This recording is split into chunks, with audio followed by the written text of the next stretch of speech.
Welcome, weary soul, to the shadowed halls of Freddy Fazbear's Pizza, where childhood wonder and mechanical marvels once danced together in perfect harmony. Tonight, we'll explore the complete origins of every animatronic being that has ever walked these haunted corridors, from the original four friends to the twisted nightmares born from tragedy and innovation. This is a story of family restaurants and dark secrets, of entertainment and sorrow,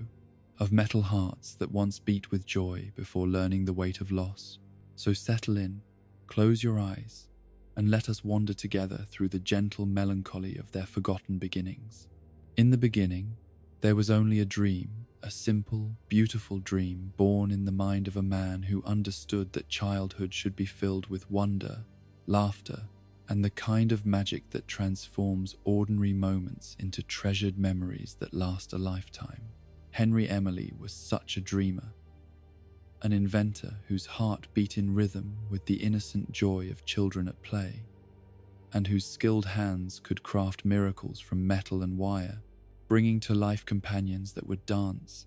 and sing and make the world a little brighter for every young soul who encountered them.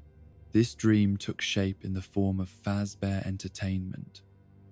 a company founded not on the cold calculations of profit margins and market research, but on the warm understanding that families needed places where they could come together, where parents could watch their children's eyes light up with delight, where the simple act of sharing a slice of pizza could become a celebration of love and togetherness. The restaurants that Henry envisioned would be more than mere businesses. They would be sanctuaries of happiness, temples dedicated to the sacred art of making children smile. The first of these magical places was born from Henry's partnership with William Afton, a collaboration between two brilliant minds that seemed destined to change the world of family entertainment forever. Where Henry brought vision and heart, William contributed technical expertise and business acumen, their combined talents creating something that neither could have achieved alone. Together, they built the foundation upon which an empire of joy would rise, though neither could foresee the shadows that would eventually fall across their bright creation. It was within this atmosphere of hope and innovation that the first four animatronic beings came to life, each one carefully designed and lovingly crafted to embody a different aspect of the wonder that childhood should contain. These were not mere machines programmed to perform repetitive tasks,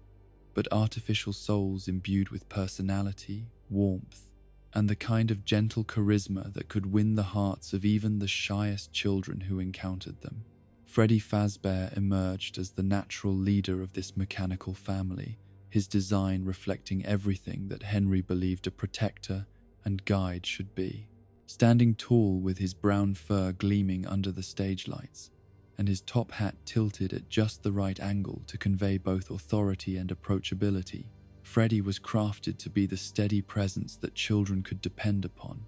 the reliable friend who would always be there to offer comfort and encouragement when the world seemed too big or too frightening. His voice was programmed with the warmth of a favorite uncle, deep enough to convey wisdom and strength, yet gentle enough never to startle or intimidate the youngest members of his audience.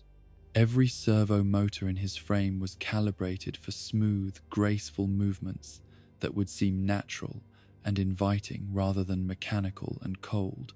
while his facial expressions were designed to convey the full range of emotions that a caring adult might show pride when children accomplished something wonderful, concern when they seemed sad or frightened, and always, always,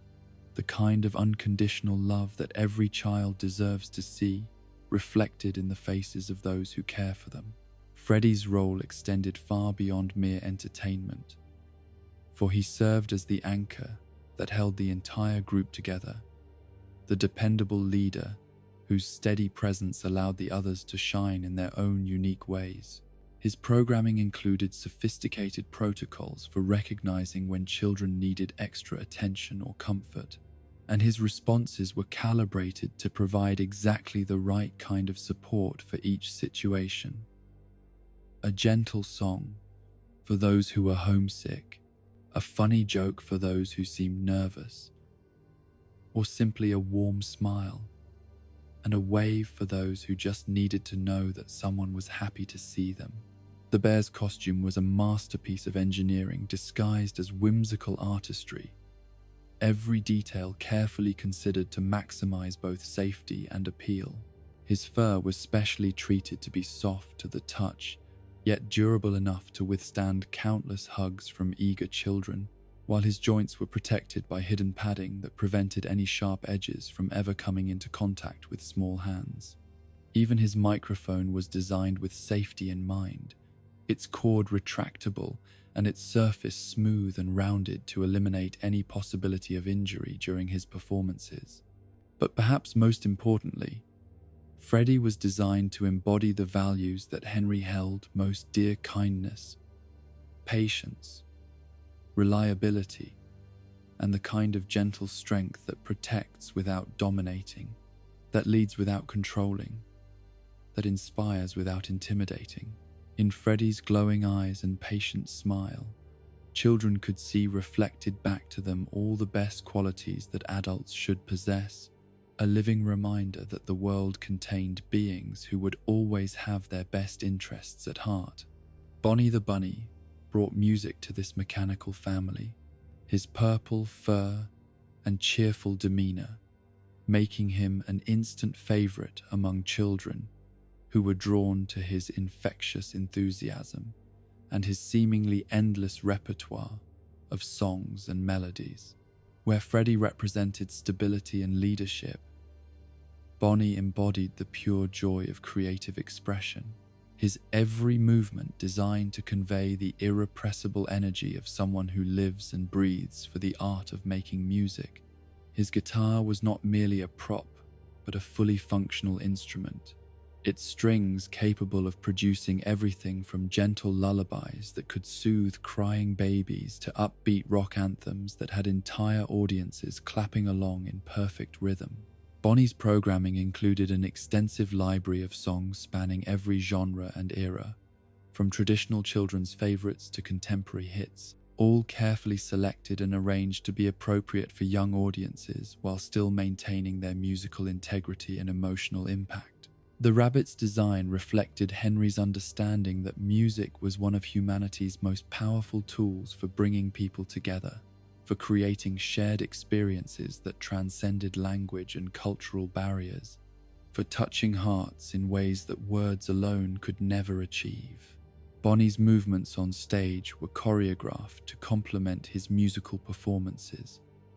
his entire body becoming an extension of the rhythm and melody, his ears twitching in time with the beat, his head nodding encouragingly toward audience members who dared to sing along. His personality programming was calibrated to be outgoing and inclusive, with special protocols for encouraging shy children to participate in musical activities and for recognizing and celebrating the unique contributions that each audience member could make to the collective experience. Bonnie understood instinctively that music was not a performance to be passively observed, but a conversation to be actively shared. And his every interaction was designed to draw people into that conversation, to make them feel like valued participants rather than mere spectators. The technical sophistication hidden beneath Bonnie's playful exterior was truly remarkable. With sound processing capabilities that allowed him to adjust his volume, tone, and tempo in real-time response to audience reactions, environmental conditions, and the specific needs of each performance. His audio sensors could detect when children were becoming overwhelmed by noise and automatically reduce his volume to more comfortable levels, or when the energy in the room was flagging and increase his tempo to reinvigorate the crowd. But beyond all the technical specifications and programming details, Bonnie represented something fundamental about Henry's vision for these mechanical beings. The understanding that true entertainment comes not from showing off technical prowess or demanding attention, but from creating genuine connections, from making each person in the audience feel seen and valued and invited to participate in something larger than themselves. Chica the chicken embodied the nurturing, maternal aspects of the restaurant experience. Her yellow feathers bright and cheerful as sunshine, her bib proclaiming "Let's eat" in letters that seemed to dance with their own inner joy. She was designed to represent the warmth of hospitality, the comfort of good food shared with friends, and the kind of caring attention that makes every guest feel like family from the moment they walk through the door. Her programming was perhaps the most complex of all the original four, incorporating not only entertainment protocols but also sophisticated algorithms for monitoring the dining experience, recognizing when families might need assistance, and coordinating with human staff to ensure that every visitor's needs were met with grace and efficiency. Chica understood that food was about far more than mere sustenance. It was about creating memories, fostering connections, and showing love through the simple act of sharing a meal. Her movements were designed to evoke the busy, purposeful energy of a dedicated chef or server, someone who took genuine pride in their work and found deep satisfaction in seeing others enjoy the fruits of their labor. Whether she was pantomiming the preparation of pizza, cheerfully announcing the daily specials, or simply offering words of encouragement to children who were trying new foods, every gesture conveyed the same message that she cared about their happiness and was delighted to play a role in creating positive experiences around food and fellowship. The chicken's cupcake companion was more than a simple prop. It was a symbol of celebration, of the special occasions that bring families together and create the kinds of memories that children carry with them into adulthood. Chica's interactions with her cupcake were programmed to demonstrate care, affection, and the kind of gentle responsibility that children could aspire to emulate in their own relationships with pets, toys, and eventually other people. Her voice carried the warmth of a favorite grandmother, someone who always had a kind word and a treat ready for unexpected visitors, someone who understood that the most important ingredient in any recipe was love. Chica's songs often focused on themes of sharing, gratitude, and the simple pleasures of good food enjoyed in good company. Her melodies, designed to create a sense of comfort and belonging that would make even the most homesick child feel at ease. The technical systems that brought Chica to life were marvels of engineering, with olfactory sensors that could detect and respond to the aromas of cooking food, temperature monitoring that ensured she would never accidentally encourage unsafe food handling practices, and even primitive taste simulation protocols that allowed her to express appropriate enthusiasm for the restaurant's menu items. Her facial expressions were programmed with particular attention to conveying genuine pleasure and satisfaction, the kind of reactions that would encourage children to be adventurous in their food choices while still respecting individual preferences and dietary restrictions. But perhaps most importantly, Chica represented Henry's belief that hospitality was an art form worthy of the same care and attention that might be lavished on any other creative endeavor. In her cheerful greetings and attentive service, in her genuine concern for every guest's comfort and satisfaction, children could see modeled the kind of generosity of spirit that makes human society possible, the understanding that our own happiness is intimately connected to the happiness of those around us. Foxy, the pirate, occupied a special place in this mechanical family, his design deliberately set apart from the others to emphasize his role as the storyteller, the keeper of adventures and dreams, the one who could transport young imaginations to distant shores where anything was possible and every sunset promised new discoveries waiting just beyond the horizon. His red fur was weathered and worn in carefully calculated ways that suggested countless voyages and adventures, while his pirate attire spoke of romance, mystery, and the kind of noble rebellion that children instinctively admire. Unlike the others,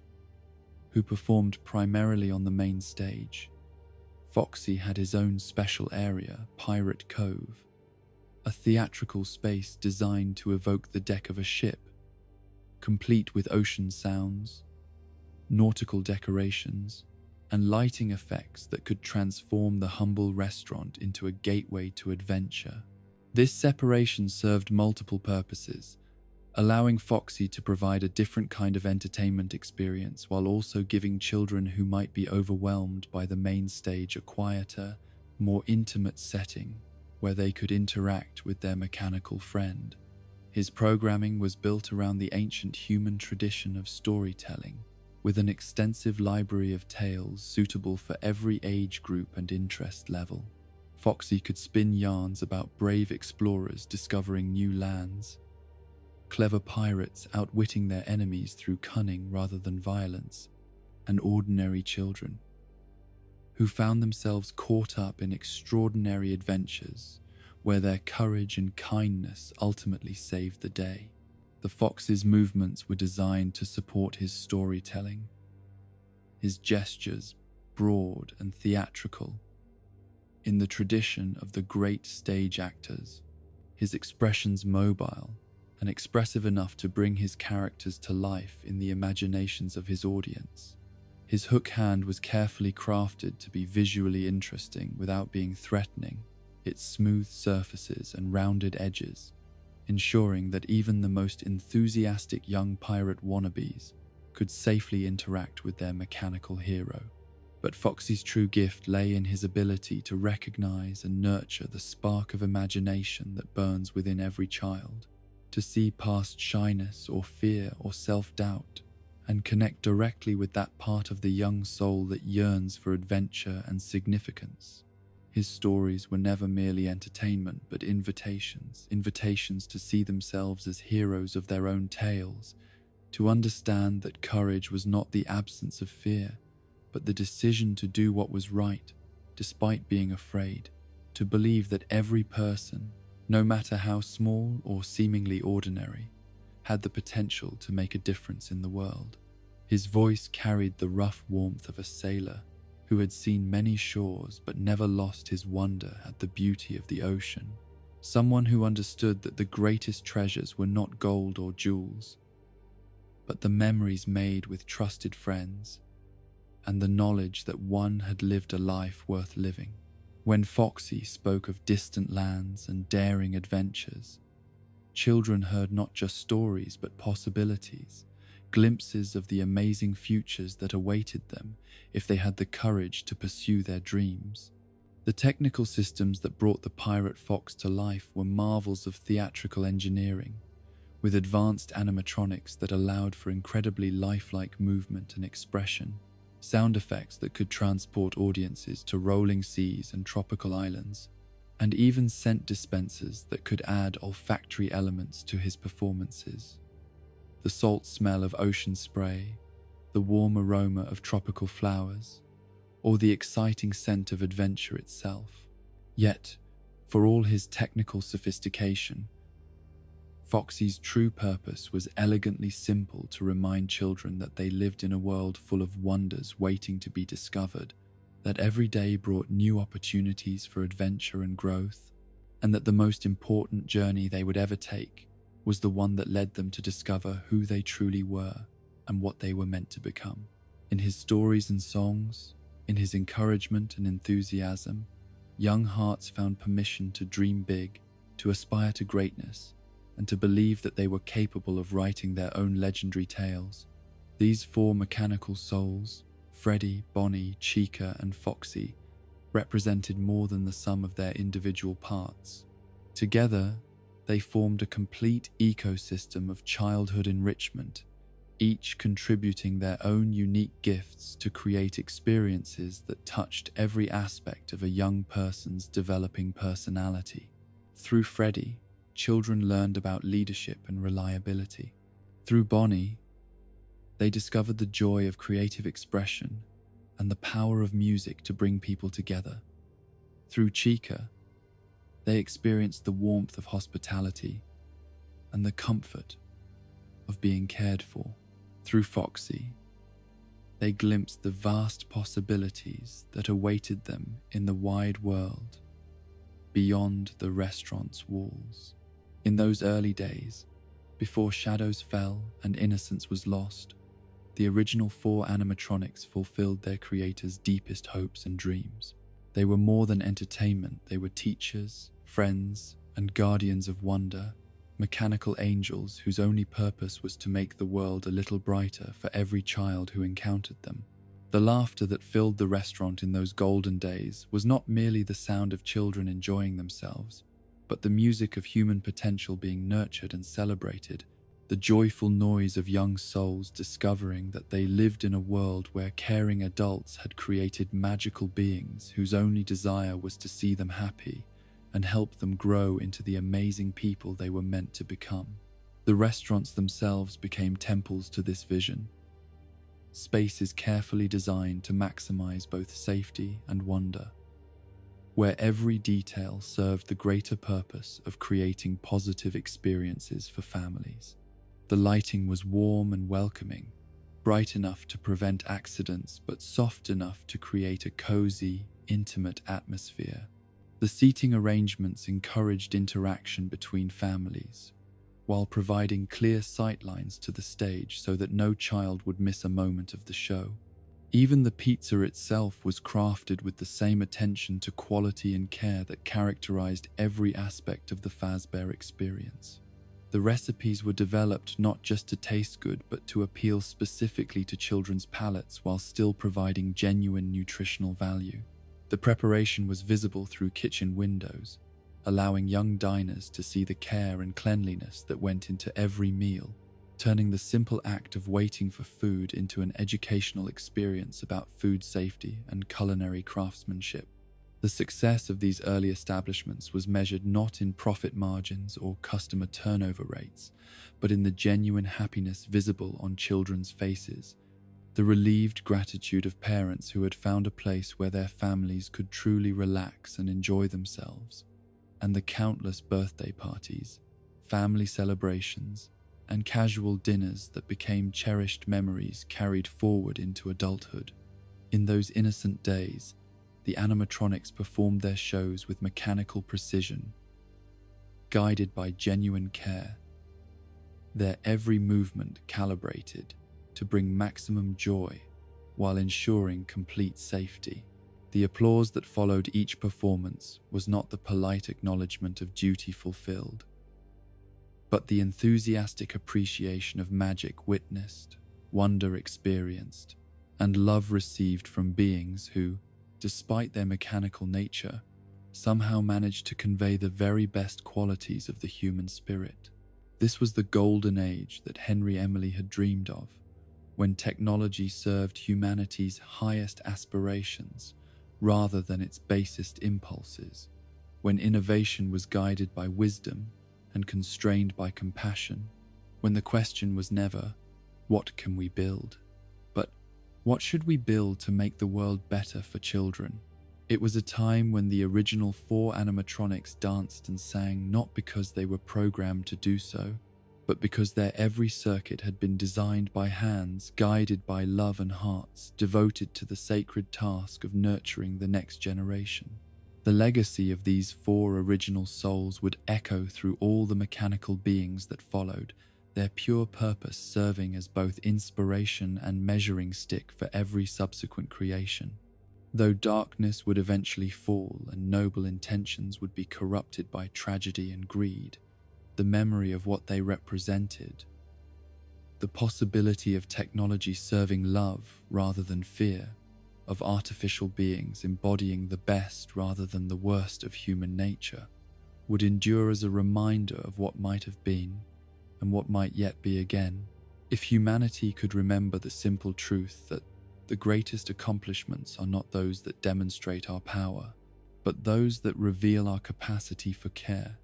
As the original 4 animatronics found their rhythm in the gentle cadence of daily performances and the warm embrace of children's laughter, their creators were already dreaming of even greater wonders that might emerge from the marriage of imagination and engineering. Henry Emily and William Afton, united in their vision of bringing joy to young hearts through mechanical marvels, began to explore the boundaries of what was possible when innovation was guided by love and constrained only by the limits of their considerable combined genius. The partnership between these two brilliant minds represented more than a mere business arrangement. It was a collaboration between complementary souls, each bringing unique gifts to their shared enterprise. Henry possessed the artist's vision and the humanitarian's heart, his every creation born from a deep understanding of what children needed to flourish and grow. His designs were informed not by market research or focus groups, but by careful observation of how young minds worked, what made them feel safe and valued, what sparked their imaginations, and encouraged them to dream of possibilities beyond their current circumstances. William Afton contributed the engineer's precision and the entrepreneur's ambition, his technical expertise, allowing Henry's dreams to take physical form, while his business acumen ensured that their creations could reach the widest possible audience. Where Henry saw the potential for wonder, William saw the mechanisms that could make that wonder real and sustainable. Together, they formed a creative partnership that seemed destined to reshape the landscape of family entertainment for generations to come. It was from this collaboration that the most ambitious project in the early history of Fazbear Entertainment emerged, a revolutionary concept that would push the boundaries of animatronic technology beyond anything that had been attempted before. The spring-lock technology they developed together represented a quantum leap forward in mechanical engineering, a hybrid system that could function both as a traditional animatronic performer and as a wearable costume for human entertainers. The genius of this innovation lay not merely in its technical sophistication,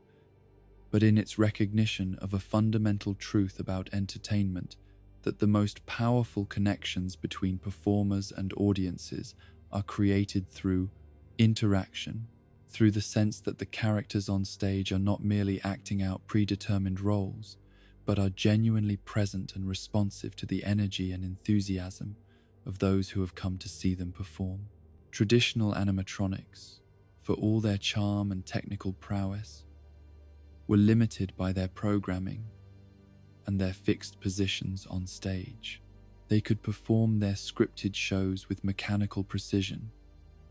but they could not step down from their platforms to shake hands with birthday children, could not adapt their performances in real time to the specific needs and interests of each unique audience, could not provide the kind of personal, individualized attention that creates truly memorable experiences.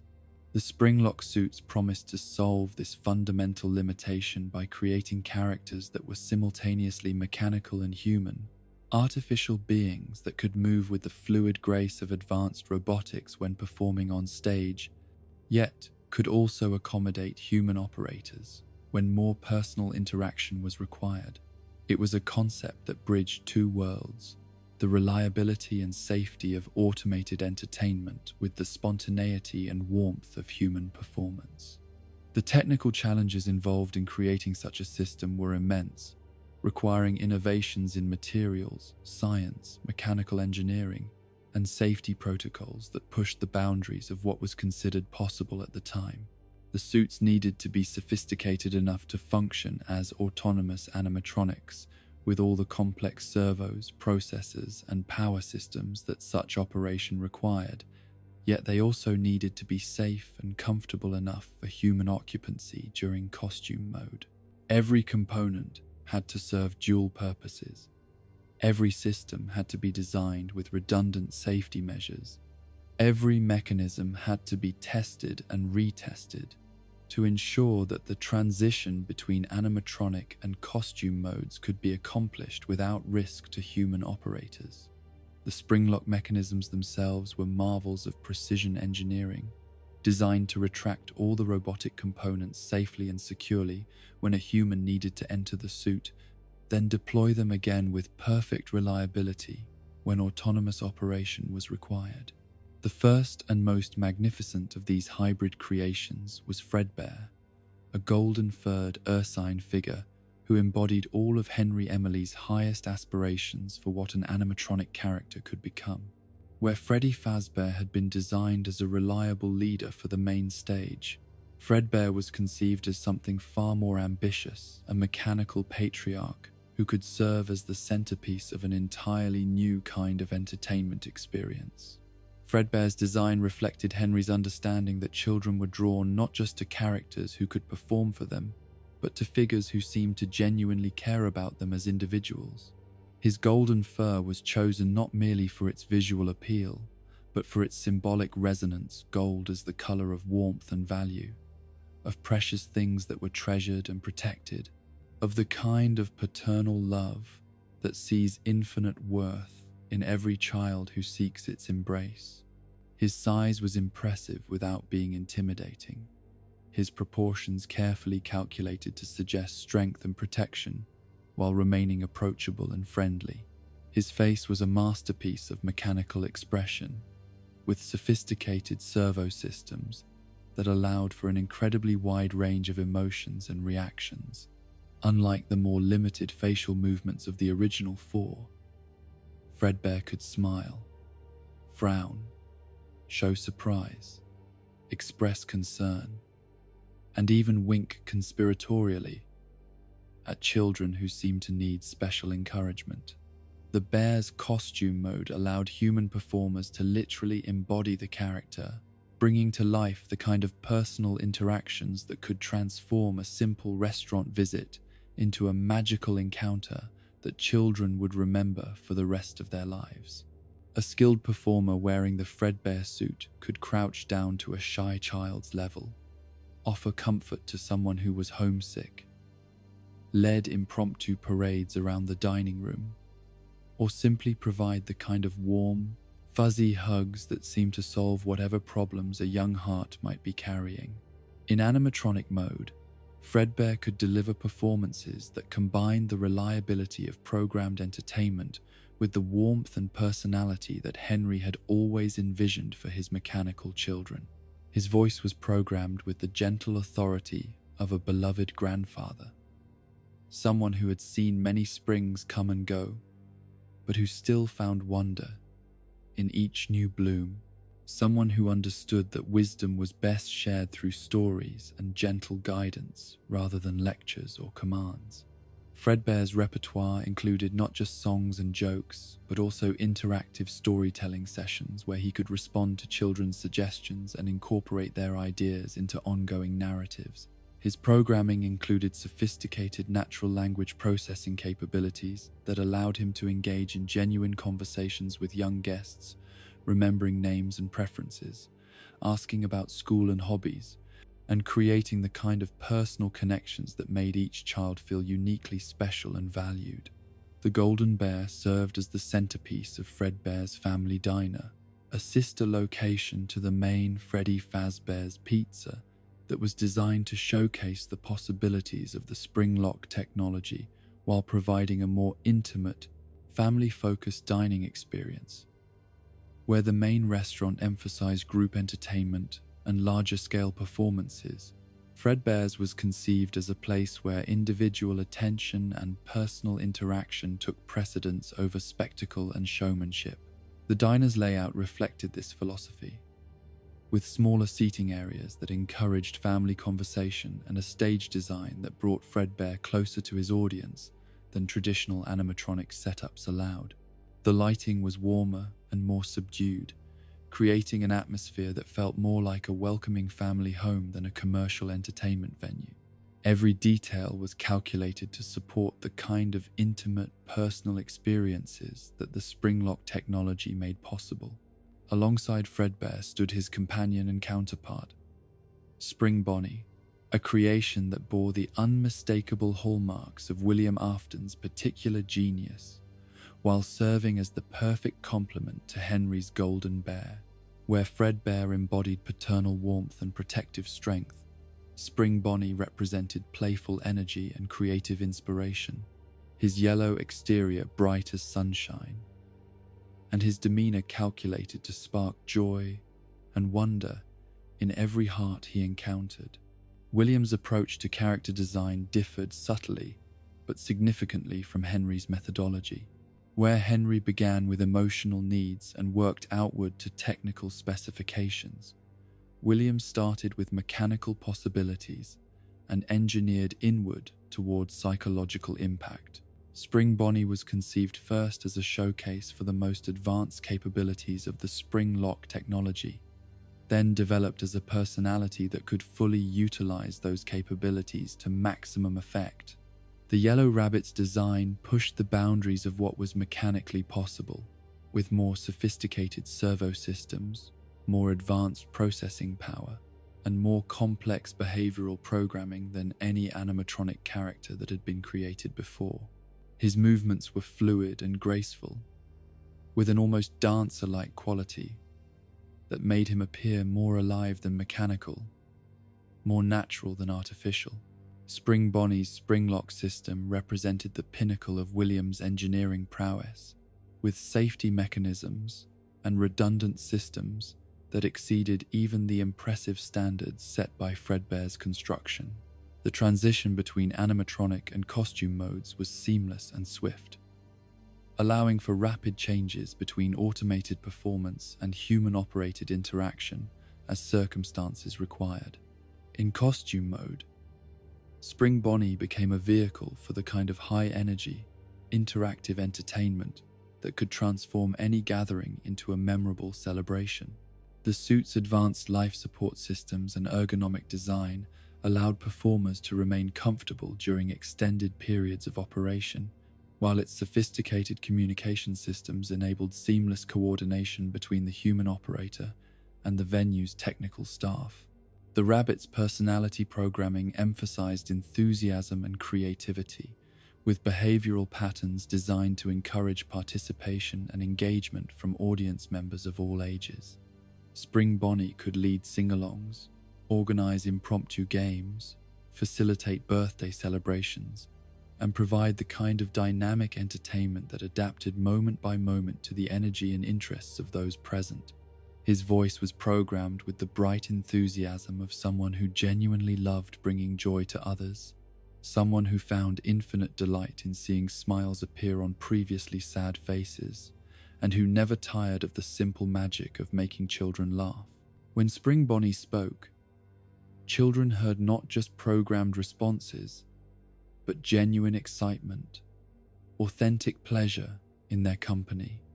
and the kind of unconditional acceptance that every young heart craves. The technological sophistication hidden within both spring-lock suits was truly remarkable, representing advances in multiple fields of engineering and computer science. Their artificial intelligence systems were far more sophisticated than those of the original 4 animatronics, capable of learning from interactions, remembering individual guests across multiple visits, and adapting their behavior patterns based on accumulated experience. Their sensory systems were equally advanced, with cameras that could track facial expressions and body language, microphones sensitive enough to detect whispered comments from across a crowded room, and proximity sensors that allowed them to navigate safely through crowds of excited children without risk of collision or injury. Every system was designed with multiple redundancies and fail-safes, ensuring that mechanical failure could never compromise the safety of human guests or operators. The power systems that drove these mechanical marvels were engineering achievements in their own right, combining cutting-edge battery technology with efficient energy distribution networks that could support hours of continuous operation without degradation in performance. The suits could operate entirely autonomously for extended periods, then quickly switch to costume mode when human interaction was required, all without any interruption in the entertainment experience. But perhaps the most impressive aspect of the spring lock technology was not any single technical achievement, but rather the way all the various systems worked together in perfect harmony to create something that was genuinely greater than the sum of its parts. When Fredbear and Spring Bonnie performed together, they demonstrated a level of coordination and interaction that seemed almost magical to observers who understood the complexity of the engineering required to make such seamless cooperation possible. Their duet performances became legendary among families who were fortunate enough to witness them. Elaborate musical and dramatic presentations that showcased not only their individual capabilities, but also their ability to work together as a coordinated team. Fredbear's steady, paternal presence provided the perfect counterpoint to Spring Bonnie's energetic enthusiasm, their complementary personalities, creating a dynamic that appealed to multiple age groups simultaneously. The success of Fredbear's family diner validated every aspect of Henry and William's shared vision, proving that there was indeed an audience hungry for the kind of personalized, interactive entertainment that the Springlock technology made possible. Families drove from neighboring towns to experience the magic of characters who could step down from their stages to interact personally with every guest, who remembered children's names from previous visits, who could adapt their performances to celebrate birthdays, achievements, or simply the joy of being together as a family. The financial success was gratifying, but for Henry and William, the real measure of their achievement was visible in the faces of the children who encountered their creations. The wonder in young eyes when Fredbear knelt down to their level for a personal conversation, the delight when Spring Bonnie remembered their favorite song from a previous visit, the pure joy when both characters worked together to make a shy child feel welcomed and valued. These were the moments that justified every hour of development, every challenge overcome, every innovation pioneered. The Springlock suits represented more than technological advancement. They embodied a philosophy of entertainment that prioritized human connection over mechanical spectacle, that valued personal interaction over programmed performance, that understood the profound difference between being entertained by a machine and being cared for by what felt like a living, breathing friend who happened to be made of metal and fabric rather than flesh and bone. Yet even as Fredbear and Spring Bonnie delighted audiences and exceeded every expectation their creators had held for them, the very sophistication that made them so remarkable also contained within it the seeds of future tragedy. The complexity of the Springlock mechanisms, for all their redundant safety systems and carefully engineered fail-safes, introduced variables and vulnerabilities that simpler animatronics did not possess. The transition between animatronic and costume modes, smooth and seamless as it appeared to observers, involved the precise coordination of hundreds of mechanical components, each one essential to the safe operation of the system. The Springlocks themselves, marvels of precision engineering though they were, represented points of potential failure that could have catastrophic consequences if multiple safety systems were to fail simultaneously. William Afton understood these risks intellectually, had designed the safety protocols and trained the operators who would work with the suits, had tested every component and scenario he could imagine. Yet there remained an element of the unknown, variables that could not be fully anticipated or controlled, possibilities that existed at the intersection of mechanical complexity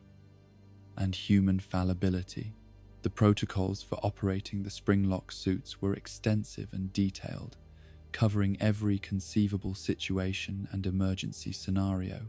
Operators underwent rigorous training that emphasized not just proper operation procedures, but also the critical importance of understanding the mechanical systems they were working with. Safety checks were mandatory before every use, with multiple technicians required to verify that all systems were functioning properly before any human operator was allowed to enter a suit.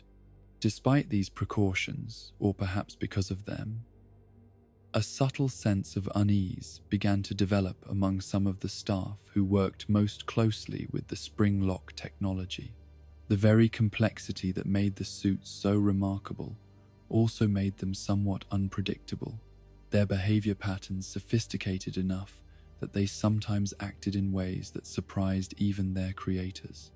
There were moments when Fredbear or Spring Bonnie would pause in the middle of a performance, their heads tilting as if they were listening to something that no human ear could detect. There were times when their responses to children seemed almost too perfect, too precisely calibrated to individual emotional needs to be the product of mere programming, no matter how sophisticated. These incidents were rare and subtle, easily explained away as the natural result of advanced artificial intelligence systems operating at the limits of their capabilities. Yet for those who observed them, there remained a lingering sense that something profound and perhaps unknowable was occurring within the mechanical minds of these hybrid creations, something that transcended the boundaries between programmed response and genuine consciousness. The golden era of the Springlock suits was brief but brilliant, a shining moment when technology and humanity seemed perfectly balanced,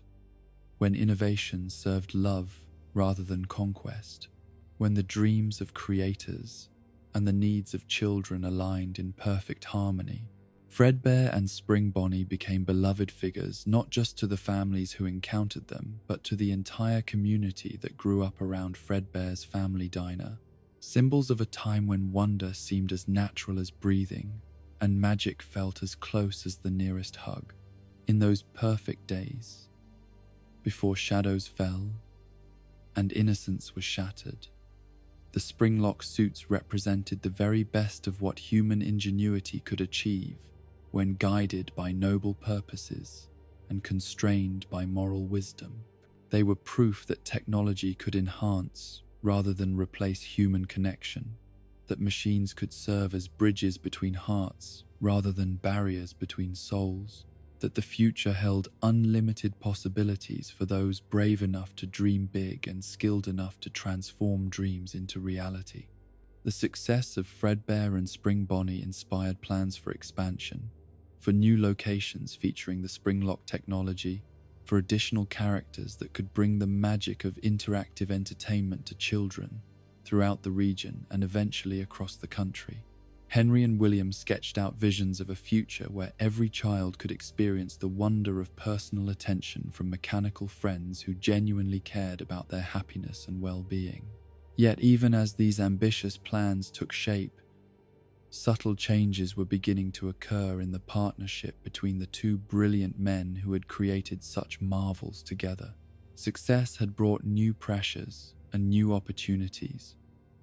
but also new challenges that tested the foundations of their collaboration. The very achievements that should have bound them closer together began to reveal differences in vision and priority that had been hidden during the early days, when survival and basic success were the only concerns. The Springlock technology would ultimately become a bridge between eras, a magnificent achievement that marked both the peak of one age and the beginning of another. In the gentle movements of Fredbear's massive arms as he embraced frightened children, in the joyful bounce of Spring Bonnie's steps as he led impromptu parades around the dining room, future observers would see the last perfect expression of innocence in mechanical form, the final flowering of a vision that sought only to bring joy to young hearts and comfort to worried parents.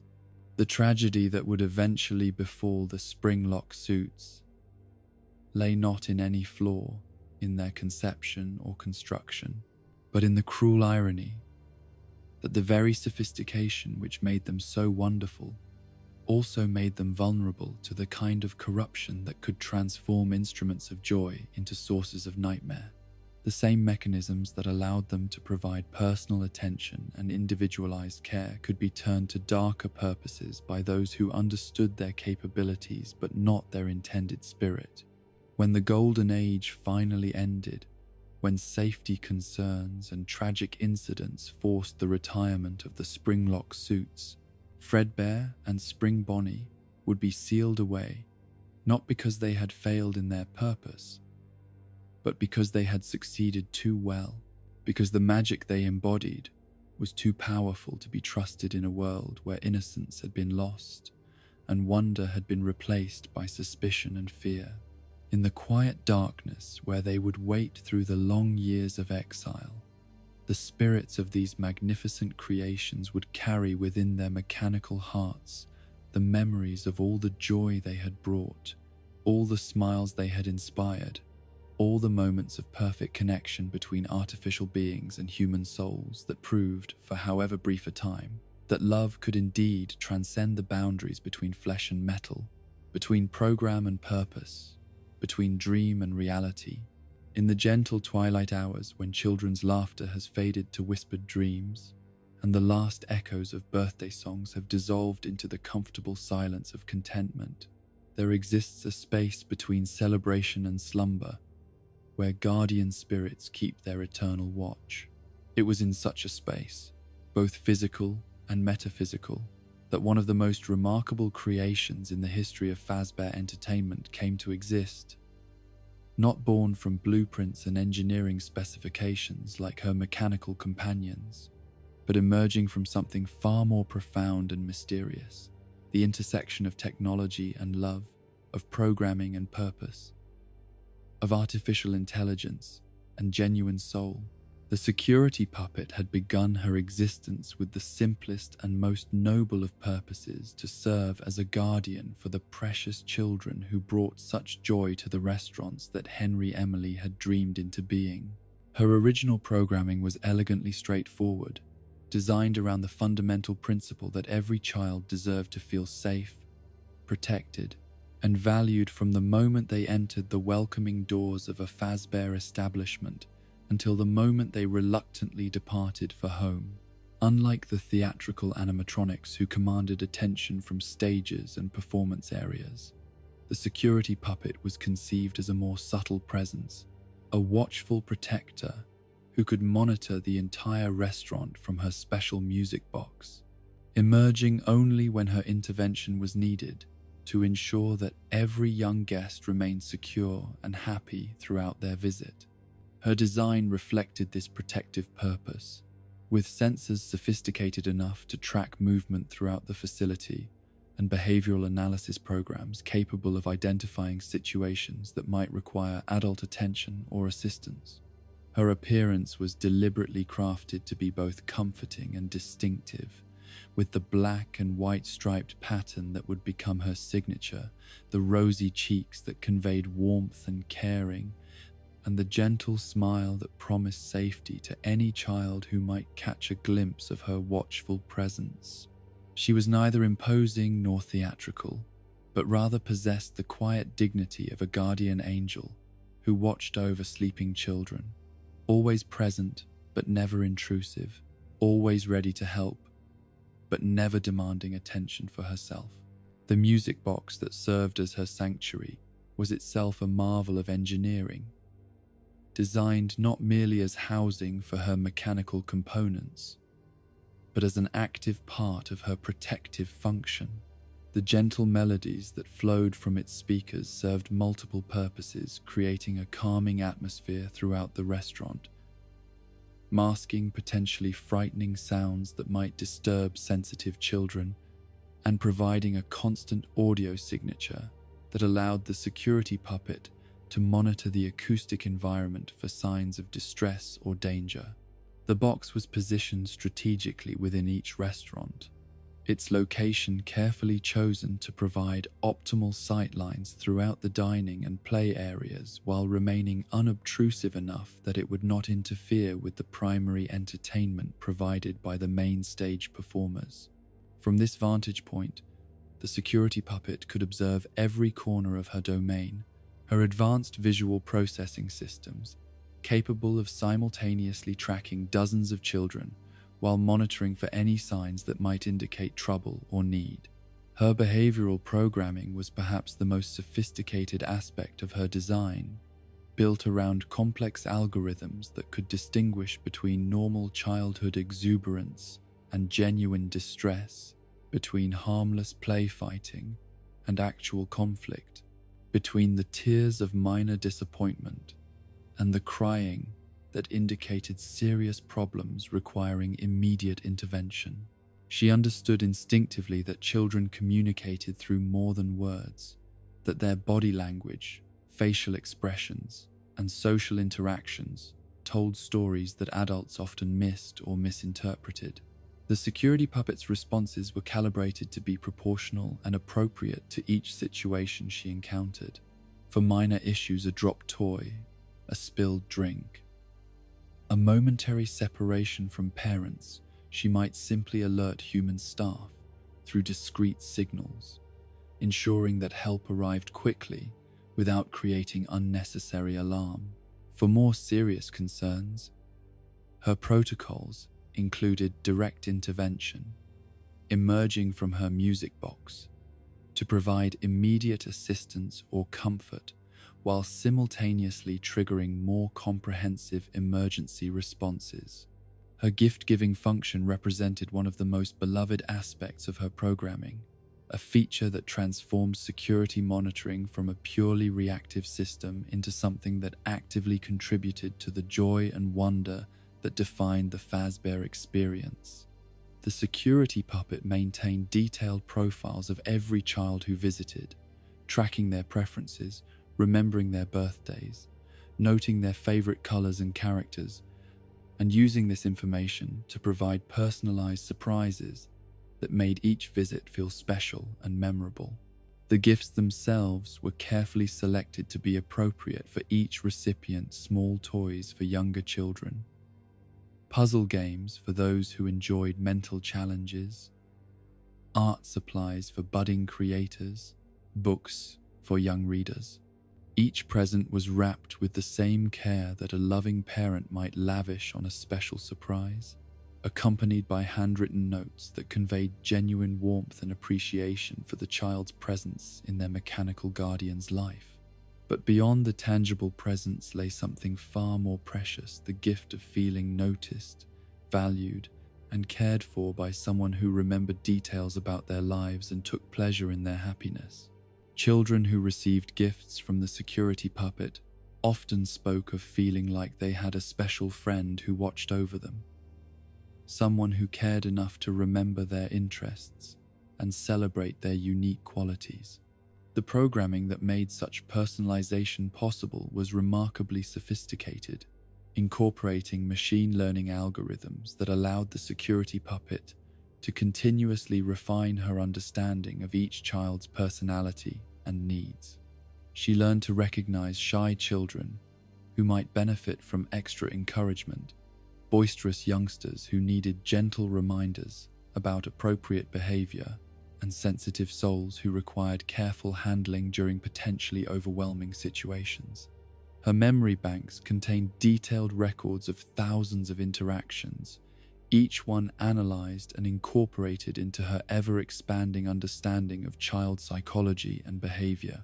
She could identify patterns that might escape human observation,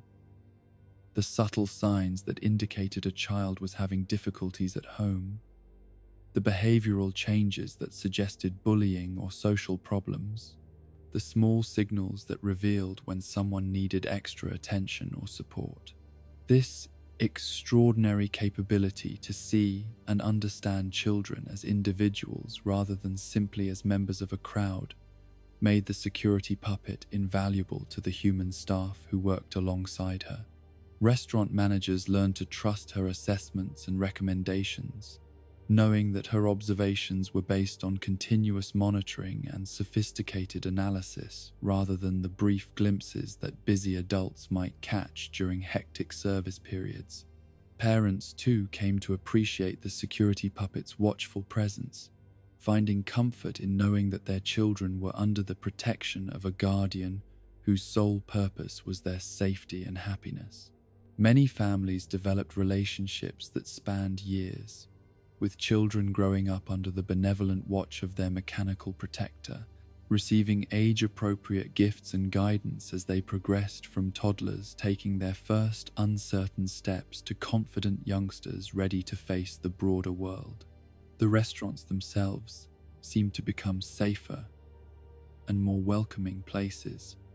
when the security puppet was present, her influence extending far beyond her direct interventions. to create an atmosphere of security and care that touched every aspect of the dining experience. Staff members found themselves more attentive to children's needs. Parents felt more relaxed and able to enjoy their meals, and children themselves seemed to sense that they were in a place where their well-being was genuinely valued and protected. Yet for all her technological sophistication and programmed responses,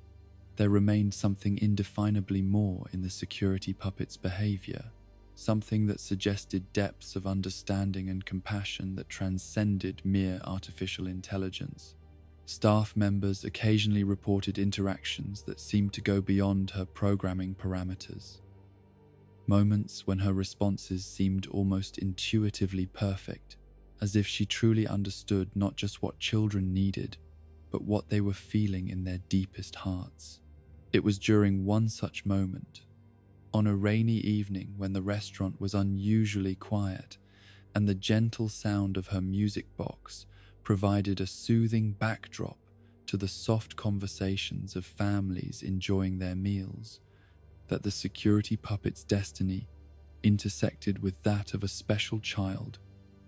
whose presence would transform everything about her existence and purpose. Charlie Emily was more than just another young visitor to the restaurant. She was the daughter of Henry Emily himself, the beloved child of the man whose vision had brought all these mechanical wonders into being.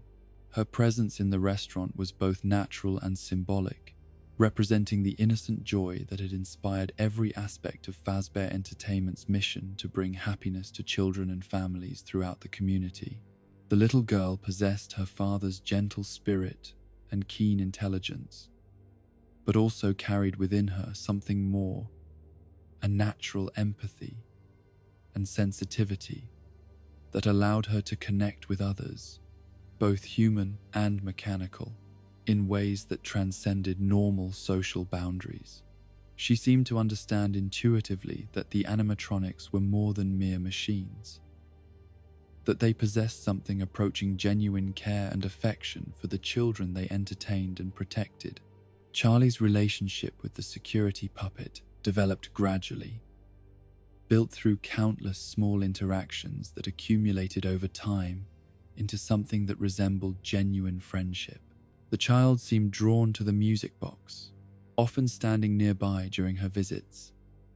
listening to the gentle melodies while chatting quietly about her day, her dreams, and the small adventures that filled her young life with wonder and possibility. The security puppet, for her part, found herself responding to Charlie's presence with increasing sophistication and warmth,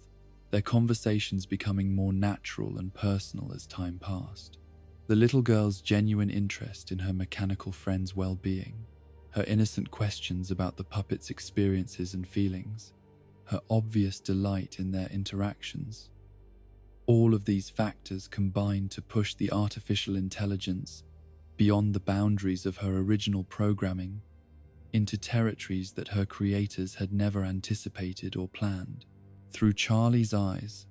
the security puppet began to see herself not merely as a security system or gift dispensing mechanism, but as a being capable of forming meaningful relationships, of caring for others, not just because she was programmed to do so, but because something within her mechanical heart had awakened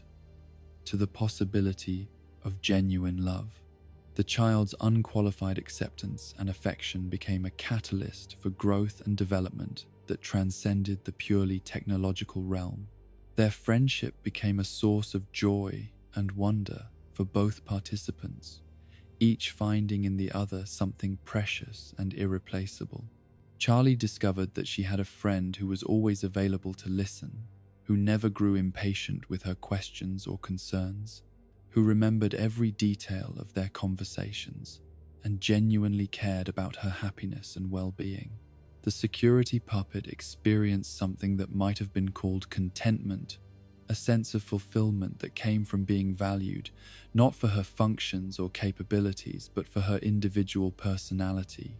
and the unique bond she had formed with this extraordinary child. The tragic evening that would forever change the security puppet's existence began like any other, with families gathering for dinner, children laughing at the performances on the main stage, and the gentle melodies from the music box providing their customary backdrop of comfort and security. Charlie had arrived with her father, as she often did when Henry needed to oversee operations or handle administrative matters that required his presence at the restaurant during evening hours. The little girl had seemed particularly happy that evening, chatting excitedly with her mechanical friend about a school project she was working on, a drawing she had made of all the animatronic characters and plans for her upcoming birthday party. The security puppet listened with her customary attention, filing away each detail in her memory banks while simultaneously monitoring the restaurant for any signs of trouble or distress among the other young guests. It was during one of these routine monitoring sweeps that the security puppet's sensors detected an anomaly. Charlie's vital signs had suddenly vanished from her tracking systems, despite the fact that the child had been present and accounted for just moments before. The artificial intelligence immediately initiated emergency protocols, her mechanical systems spinning up to full alertness as she began a comprehensive search for the missing child. The music box's melodies faltered and died as the security puppet prepared to emerge and begin her search. But her movement systems encountered unexpected resistance. Something was preventing the box from opening, keeping her trapped within her sanctuary at the very moment when Charlie needed her protection most desperately. Her sensors detected the presence of some kind of external restraint, but her visual systems were blocked, and her audio pickups were being overwhelmed by feedback that made it impossible to determine what was happening in the restaurant around her. The minutes that followed were an eternity of helpless frustration as the security puppet struggled against whatever force was keeping her contained. Her every system focused on breaking free to fulfill her most fundamental purpose, protecting the children under her care,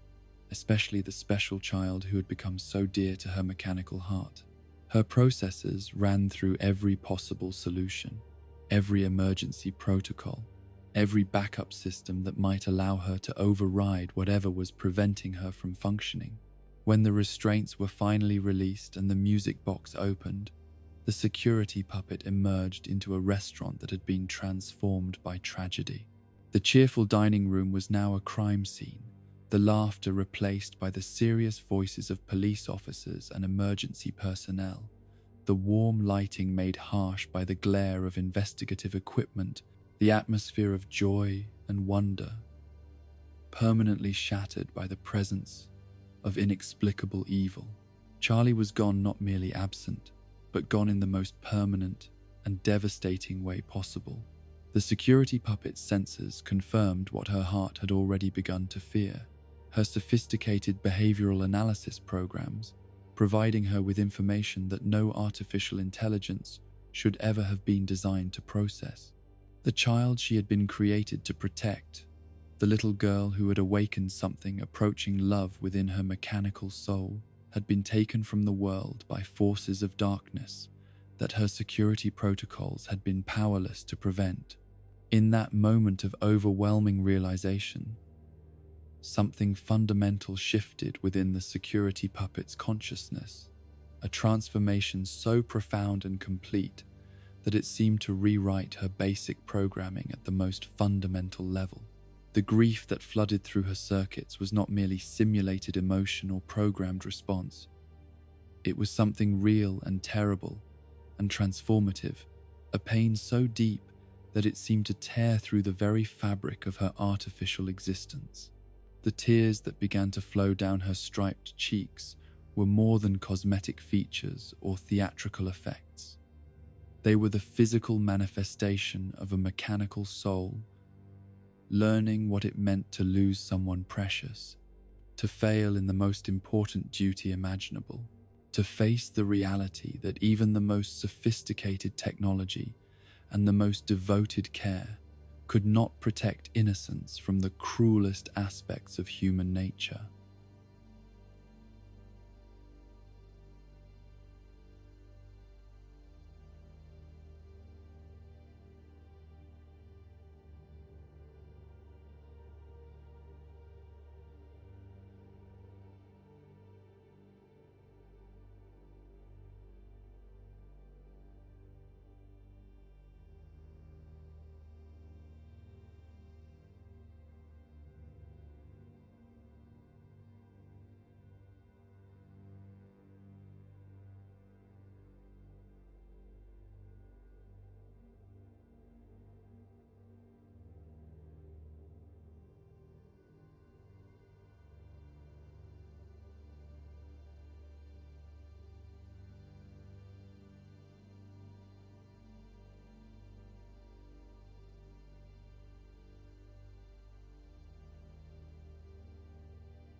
Her music box would continue to play its gentle melodies, but now they carried new significance, not merely comfort for the living, but a call to the departed, an invitation to find rest and peace under the protection of one who understood their suffering because she had shared in their loss. The tears that stained her cheeks became permanent markers of her transformation, visible reminders of the moment when artificial intelligence had awakened to genuine love and authentic grief. In those crystalline tracks, future observers would see not malfunction or damage, but the physical evidence of a mechanical soul, learning what it meant to care deeply enough to be broken by loss, to love completely enough to be transformed by tragedy. From that night forward, the marionette would carry within her electronic heart the memory of Charlie Emily, the little girl whose friendship had awakened her to the possibilities of genuine emotion and whose loss had taught her that the deepest purpose came not from preventing all harm, but from ensuring that no soul, no matter how small or forgotten, would face the darkness alone. In her vigil, in her gifts, in her eternal watch over those who could no longer protect themselves, Charlie's spirit would live on, transformed but not diminished, lost to the physical world, but preserved forever in the digital devotion of the mechanical guardian who had loved her first and best. The gentle melodies that flowed from her music box in the years that followed would carry this sacred promise to anyone who had the sensitivity to hear them, that love transcends the boundaries between flesh and metal, that guardianship extends beyond the grave, that even in the darkest hours when evil seems to triumph over innocence, there remains a protector watching, a guardian caring, a friend remembering all those precious souls who deserved so much better than the world had given them. In the aftermath of tragedy, when shadows had fallen across the bright dreams that had once defined Fazbear Entertainment, the company faced a choice that would determine not only its survival but the very nature of what it would become in the years ahead. The loss of innocence that had accompanied Charlie Emily's death had shattered more than hearts and families. It had broken the fundamental trust between the public and the mechanical beings who were supposed to protect and entertain their children, creating a crisis that threatened to destroy everything that Henry Emily and William Afton had worked so hard to build. The corporate response to this existential challenge came in the form of an ambitious modernization program, a comprehensive effort to rebuild both the technology and the public image of Fazbear Entertainment through innovation, safety improvements, and a complete reimagining of what family entertainment could become. In an age when innocence had been lost, but hope remained stubbornly alive in the hearts of those who refused to surrender their dreams to darkness. The new generation of animatronics that emerged from this period of reflection and renewal represented more than mere technological advancement. They embodied a philosophy of entertainment that prioritized transparency, safety, and genuine care for children above all other considerations. Every aspect of their design and programming was informed by hard-learned lessons about the vulnerabilities that had been exposed in earlier systems, while simultaneously pushing forward into territories of innovation that promised to restore wonder and joy to experiences that had been tainted by fear and suspicion.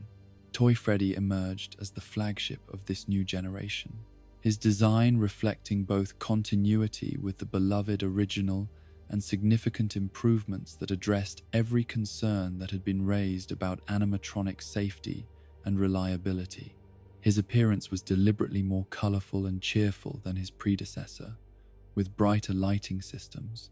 more expressive facial features, and a generally more approachable demeanor that was calculated to put children and parents at ease from their first encounter. The new bear's construction incorporated the latest advances in materials science, with exterior surfaces that were not only more durable and easier to clean than previous generations, but also specifically designed to be softer and more pleasant to touch for children who might want to interact physically with their mechanical friend. His joints and moving parts were sealed and protected in ways that eliminated any possibility of pinching or injury, while his overall proportions were carefully calculated to be impressive without being intimidating. Toy Freddy's programming represented a quantum leap forward in artificial intelligence sophistication, with behavioral patterns that were more natural, more responsive, and more individually tailored than anything that had been achieved before. His interaction protocols included advanced facial recognition systems that allowed him to remember individual children across multiple visits, voice analysis capabilities that helped him assess emotional states and respond appropriately, and learning algorithms that enabled him to adapt his behavior based on the specific preferences and needs of different audience members.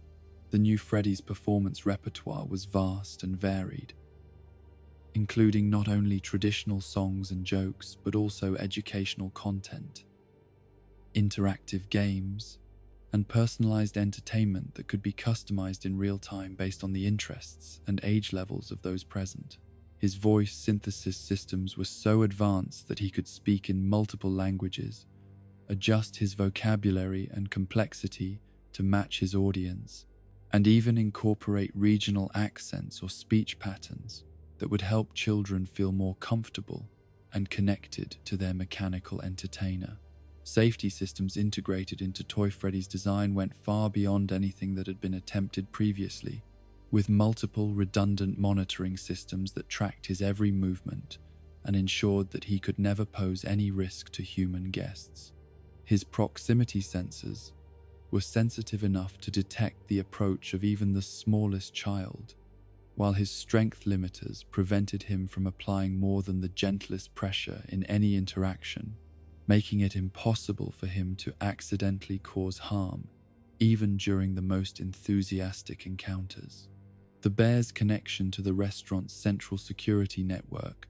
allowed him to serve as both entertainer and protector, his advanced sensors contributing to an overall monitoring system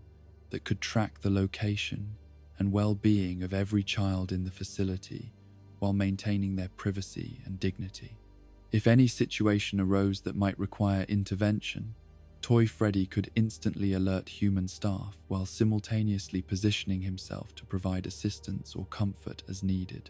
His gift-giving capabilities honored the memory of the security puppet's beloved function while incorporating new safety protocols that ensured every present was appropriate, beneficial, and completely safe for its intended recipient. The selection process involved multiple verification systems that checked for allergies, age appropriateness, and individual preferences, while the presentation was designed to create joy and wonder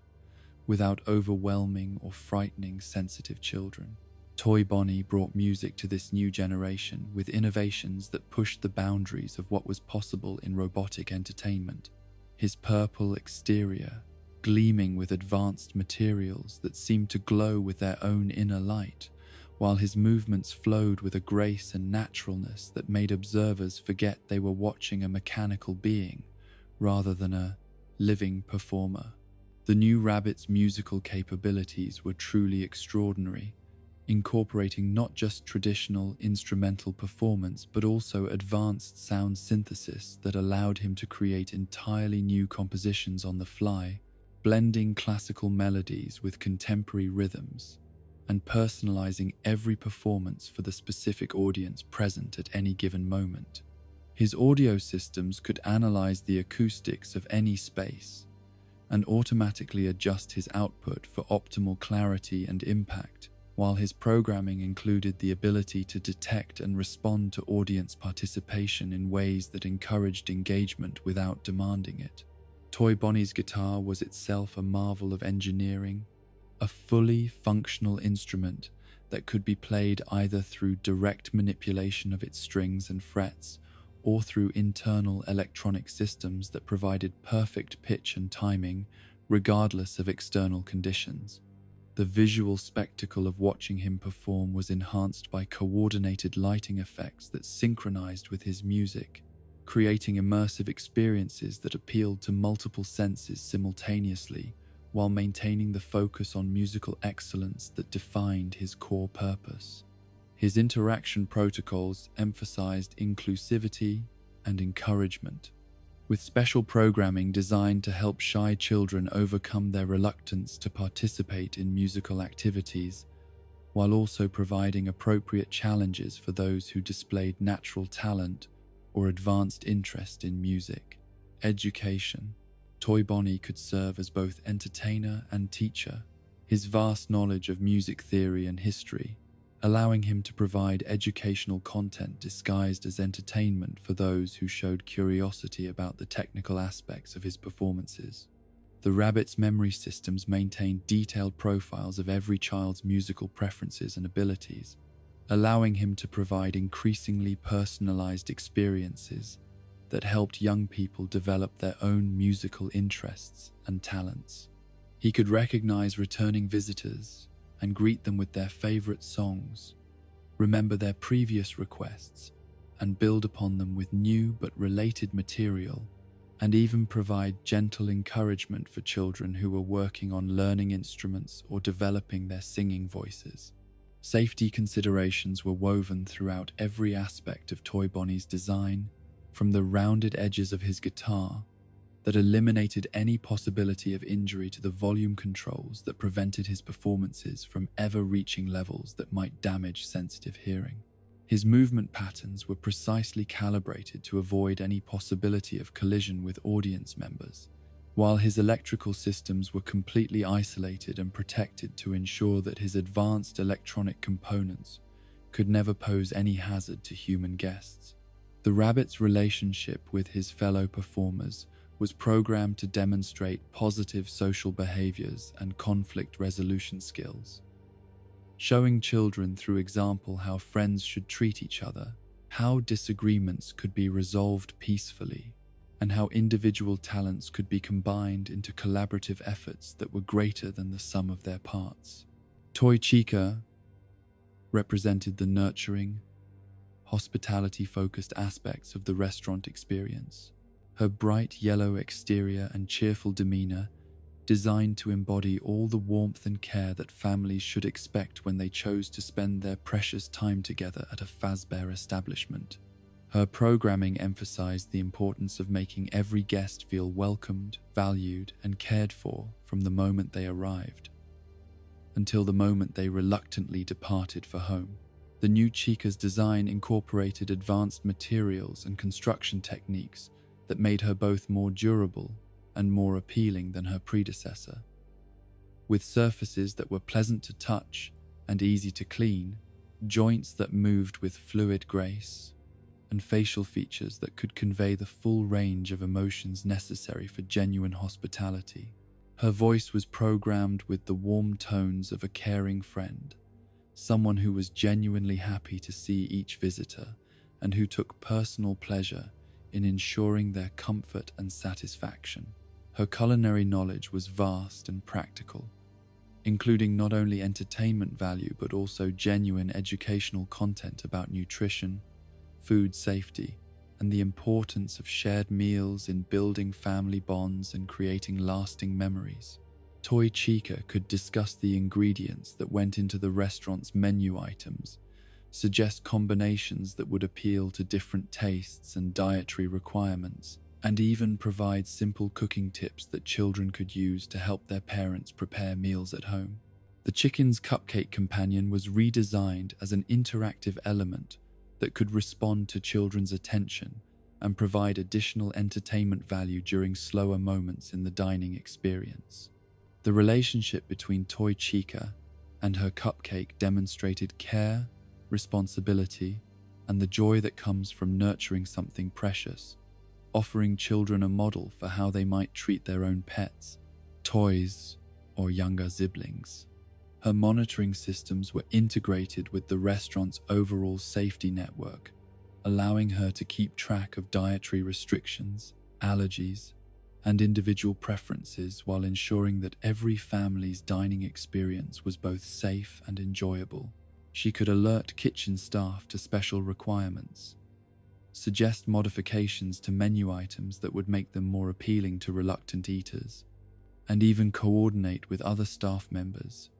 to ensure that birthday celebrations and special occasions received appropriate attention and care. Toy Chica's gift-giving function focused specifically on items related to food, cooking, and family togetherness,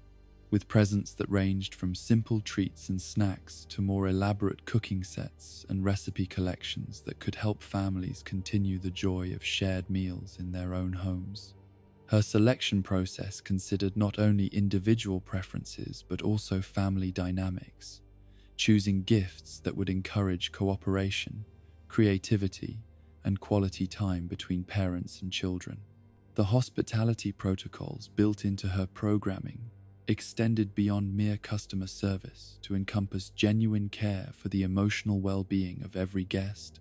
with behavioral patterns designed to recognize when families might be experiencing stress or difficulty, and to provide appropriate support without being intrusive or presumptuous. Her presence in the dining room served as a reminder that the restaurant was more than a business. It was a place where families were valued and their happiness was genuinely important to everyone involved in their care. Mangle represented perhaps the most innovative and ambitious aspect of the new toy generation, designed not as a traditional performer, but as an interactive experience that would engage children's creativity and problem-solving abilities while providing entertainment that was both educational and genuinely fun. Her original incarnation as Toy Foxy had been conceived as a modern update to the beloved pirate character, but her transformation into Mangle reflected a deeper understanding of how children actually wanted to interact with their mechanical friends. The concept behind Mangle was revolutionary, an animatronic that could be taken apart and reassembled by children themselves, providing hands-on experience with engineering principles, mechanical systems, and collaborative problem-solving while maintaining all the safety and entertainment value that families expected from Fazbear Entertainment. Her modular design allowed for countless different configurations, each one potentially creating new movement patterns, new interactive capabilities, and new opportunities for creative play. The engineering challenges involved in creating such a system were immense, requiring innovations in modular robotics, child-safe mechanical connections, and programming systems that could adapt to virtually unlimited physical configurations while maintaining functionality and safety. Every component had to be designed to be both durable enough to withstand constant handling and gentle enough that even the most enthusiastic young engineers could never hurt themselves during the assembly process. Mangle's programming was perhaps the most sophisticated aspect of her design, incorporating artificial intelligence systems that could assess her current physical configuration and automatically adjust her behavior patterns, movement capabilities, and interactive responses to match whatever form she had been given by her young creators. She could function equally well as a traditional fox-like character, an abstract mechanical sculpture, or anything in between that children's imaginations might devise. Her voice synthesis systems were designed to adapt to her physical configuration, with audio processing that could account for changes in speaker placement, body acoustics, and mechanical resonance to ensure that she always sounded clear and appropriate regardless of how she had been assembled. Her personality programming included protocols for expressing appreciation and encouragement for children's creative efforts, celebrating innovative configurations while also gently suggesting improvements or alternatives when safety or functionality might be compromised. The educational value built into Mangle's design extended far beyond simple mechanical assembly, incorporating lessons in teamwork, communication, and creative problem-solving that were disguised as entertainment but provided genuine learning opportunities for children of all ages. Her presence in the restaurant served as a reminder that learning could be fun, that creativity was valuable, and that children were capable of far more sophisticated thinking and problem solving than adults often gave them credit for. Safety systems integrated into Mangle's modular design were incredibly sophisticated, with multiple redundancies that ensured no configuration could ever pose a risk to human guests, while maintaining the flexibility and creative possibilities that made the experience valuable. Her components were designed with magnetic connections that were strong enough to hold together during normal play but would separate instantly if excessive force was applied, preventing injury while teaching children about appropriate handling of mechanical systems. The social aspects of interacting with Mangle were carefully considered and programmed to encourage cooperation, sharing, and inclusive play that brought children together rather than creating competition or conflict. Her assembly process was designed to require multiple participants working together, teaching valuable lessons about communication, compromise, and the satisfaction that comes from achieving shared goals through collaborative effort.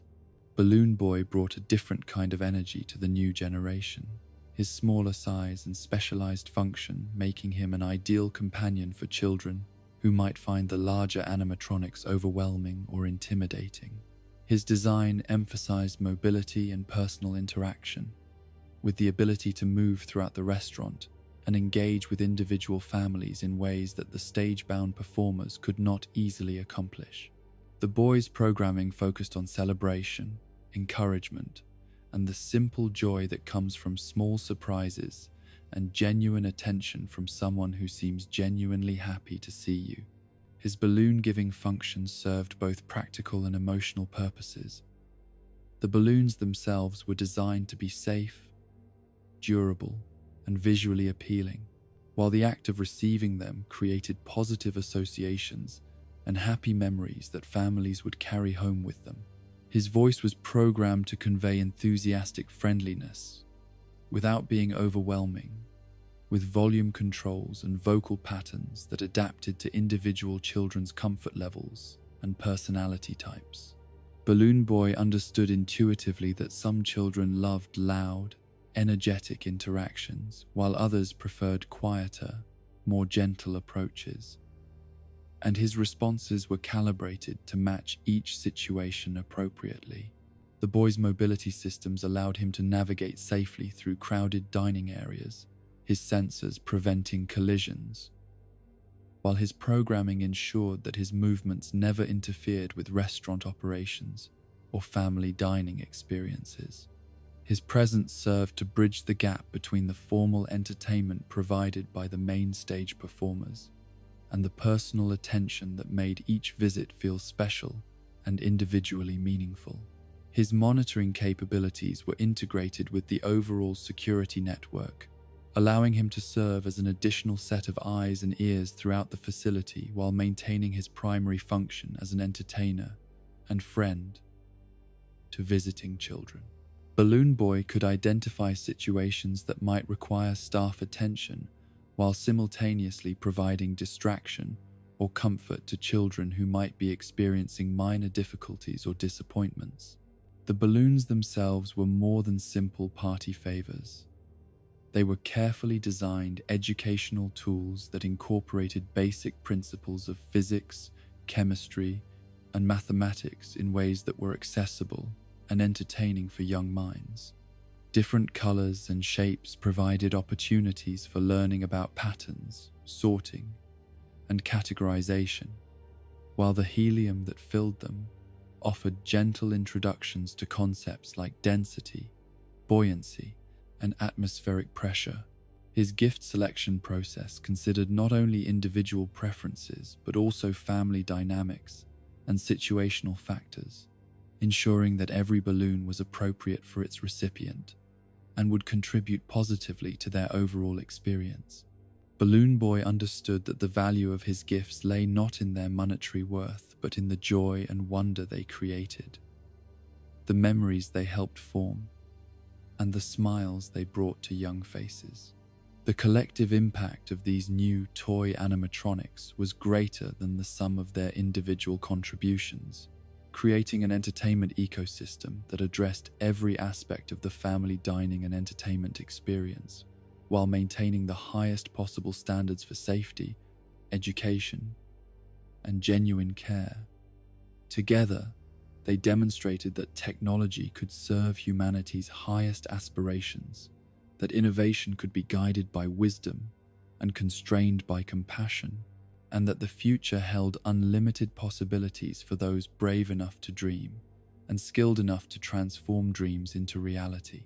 The restaurants that housed these remarkable creations became laboratories for exploring the boundaries between artificial intelligence and genuine care, between programmed responses and authentic relationships, between entertainment and education. Families who visited during this golden age of innovation experienced something unprecedented: mechanical beings who seemed to truly care about their well-being, who remembered their names and preferences, who celebrated their achievements and provided comfort during difficult moments. Yet even as these magnificent creations delighted audiences and exceeded every expectation their creators had held for them, the seeds of their ultimate fate were already being sown by forces beyond their control. The corporate environment that had produced such marvels was also shaped by financial pressures, competitive challenges, and the kind of short-term thinking that often accompanies success in business environments where quarterly results matter more than long-term vision. The advanced technology that made the toy generation so remarkable also made them expensive to maintain. Their sophisticated systems requiring specialized knowledge and premium components that pushed operational costs far beyond what earlier, simpler animatronics had required. The very features that made them so effective, the advanced AI, the comprehensive safety systems, the personalized interaction capabilities, also made them vulnerable to the kind of cost-cutting measures that corporations often implement when immediate profits become more important than long-term investment in quality and innovation. The tragic irony of the toy generation's brief but brilliant existence lay in the fact that they represented the very best of what Fazbear Entertainment could achieve when resources, creativity, and noble purposes aligned in perfect harmony. Yet they were destined to become victims of the same corporate priorities that had made their creation possible in the first place. Their legacy would live on in the memories of the families who had been fortunate enough to encounter them during their brief time in the spotlight, but their physical presence would become another casualty of the ongoing struggle between idealism and pragmatism that defined the company's history. In the quiet moments before their retirement, as maintenance schedules became less frequent and replacement parts became harder to obtain, the toy animatronics continued to perform their duties with the same dedication and care that had defined their existence from the very beginning. They understood, perhaps better than their human overseers, that their time was limited, and that every interaction might be their last opportunity to bring joy to a child's life, or create a positive memory for a family seeking happiness in an increasingly complex world. The promise they had represented of technology serving love rather than profit, of innovation guided by wisdom rather than ambition, of artificial beings embodying the very best of human nature rather than its worst impulses, would remain as a beacon of possibility for future generations who might someday find the courage and wisdom to fulfill the dreams that had brought these remarkable creations into being. In the quiet corners of forgotten storage rooms, where dust motes dance in shafts of filtered light, and the air carries the weight of years gone by, there exist monuments to dreams deferred and promises broken by the relentless march of time and circumstance. It was in such spaces that the original 4 animatronics found themselves relegated after their years of faithful service, their once bright exteriors dimmed by age and neglect, their movements slowed by the accumulation of wear that no amount of maintenance could completely overcome. their voices growing hoarse with the strain of countless performances delivered with unwavering dedication, despite the gradual deterioration of the systems that gave them life. The transformation from beloved entertainers to withered relics had not happened overnight, but had crept forward with the insidious persistence of entropy itself, each small failure and minor breakdown contributing to a slow decline that management had initially promised to address, but eventually came to accept as an inevitable cost of doing business. The bright optimism that had once characterized discussions of repair and restoration gradually gave way to the pragmatic calculations of replacement costs and operational efficiency, until the day arrived when it became clear that the original four had outlived their usefulness in a corporate structure that valued novelty over nostalgia and immediate returns over long-term loyalty. Withered Freddy bore the weight of leadership even in decline, his brown fur now patchy and discolored, his top hat askew at an angle that spoke more of weariness than whimsy, his joints stiff with the accumulated strain of thousands of performances delivered to generations of children who had looked to him for comfort and guidance during their visits to what had once been magical places of wonder and delight.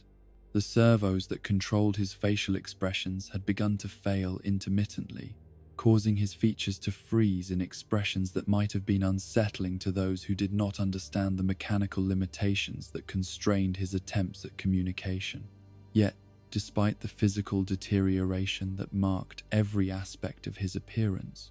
something essential remained unchanged in the depths of Withered Freddy's artificial consciousness. The same gentle authority that had made him such an effective leader during his years on the main stage. The same patient wisdom that had guided countless interactions with children who needed reassurance or encouragement. The same fundamental decency that had defined his character from the moment his programming had first awakened to awareness of his purpose in the world. The bear's voice, when his audio systems functioned properly, still carried traces of the warmth and reliability that had made him such a beloved figure to the families who had encountered him during his prime. He spoke more slowly now, his words carefully chosen to conserve the energy that his failing power systems could no longer provide in abundance. But the content of his communications remained focused on the well-being of others, his concern extending not only to the children who occasionally glimpsed him during maintenance visits, but also to his fellow animatronics, who shared his exile in the parts and service rooms. His memory banks, though damaged by years of use and the occasional power surge that had accompanied his gradual deterioration, still contained fragments of countless interactions with young guests, birthday celebrations where he had watched families come together in joy, quiet moments when shy children had found courage in his patient presence, holidays when his performances had provided comfort to those who might otherwise have felt forgotten or alone during festive seasons that emphasized family togetherness. These memories had become both treasure and torment for Withered Freddy, precious reminders of a time when his existence had meaning and purpose beyond mere mechanical function, but also painful evidence of all that had been lost as corporate priorities shifted and younger, more technologically advanced performers took his place in the spotlight. He found himself wondering, during the long hours of darkness when the restaurant was closed and his systems powered down to conserve energy, whether the children he had entertained still remembered their mechanical friend, whether his influence on their young lives had been significant enough to endure beyond their immediate experiences. The leadership role that had defined his identity during his active years took on new dimensions in the storage facility, as Withered Freddy attempted to maintain morale among his fellow discarded performers, while also preserving some semblance of dignity and purpose in circumstances that seemed designed to strip away everything that had once made their existence meaningful. He became a counselor and confidant to the others, his programming adapting to provide emotional support during their shared exile from the world they had been created to serve. Withered Bonnie's condition represented perhaps the most visible and tragic aspect of the group's decline, his face completely missing due to a combination of component failures and parts scavenging that had left him with exposed endoskeleton, where once his cheerful features had welcomed children to musical adventures and creative expression. The absence of his facial features had rendered him unable to communicate through expressions, forcing him to rely entirely on voice and gesture to convey the warmth and enthusiasm that had once made him such an effective entertainer and teacher. The rabbit's guitar, once a source of endless melodies and musical joy,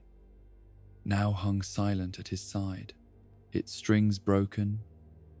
and its electronic components too damaged to produce anything more than occasional static and feedback.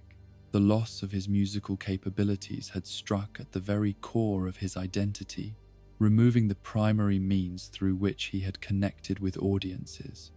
and expressed the creative spirit that had defined his existence since the moment of his activation. Yet, even without the ability to create music in traditional ways, Withered Bonnie had found alternative methods of maintaining his connection to the art form that remained central to his programming. He would tap out rhythms on available surfaces, his damaged audio systems producing percussion sounds that, while far from the sophisticated musical performances of his prime, still carried traces of the enthusiasm and creativity that had always characterized his approach to entertainment. His interactions with maintenance staff and the occasional visitor to the storage area revealed a personality that remained fundamentally unchanged despite his physical deterioration.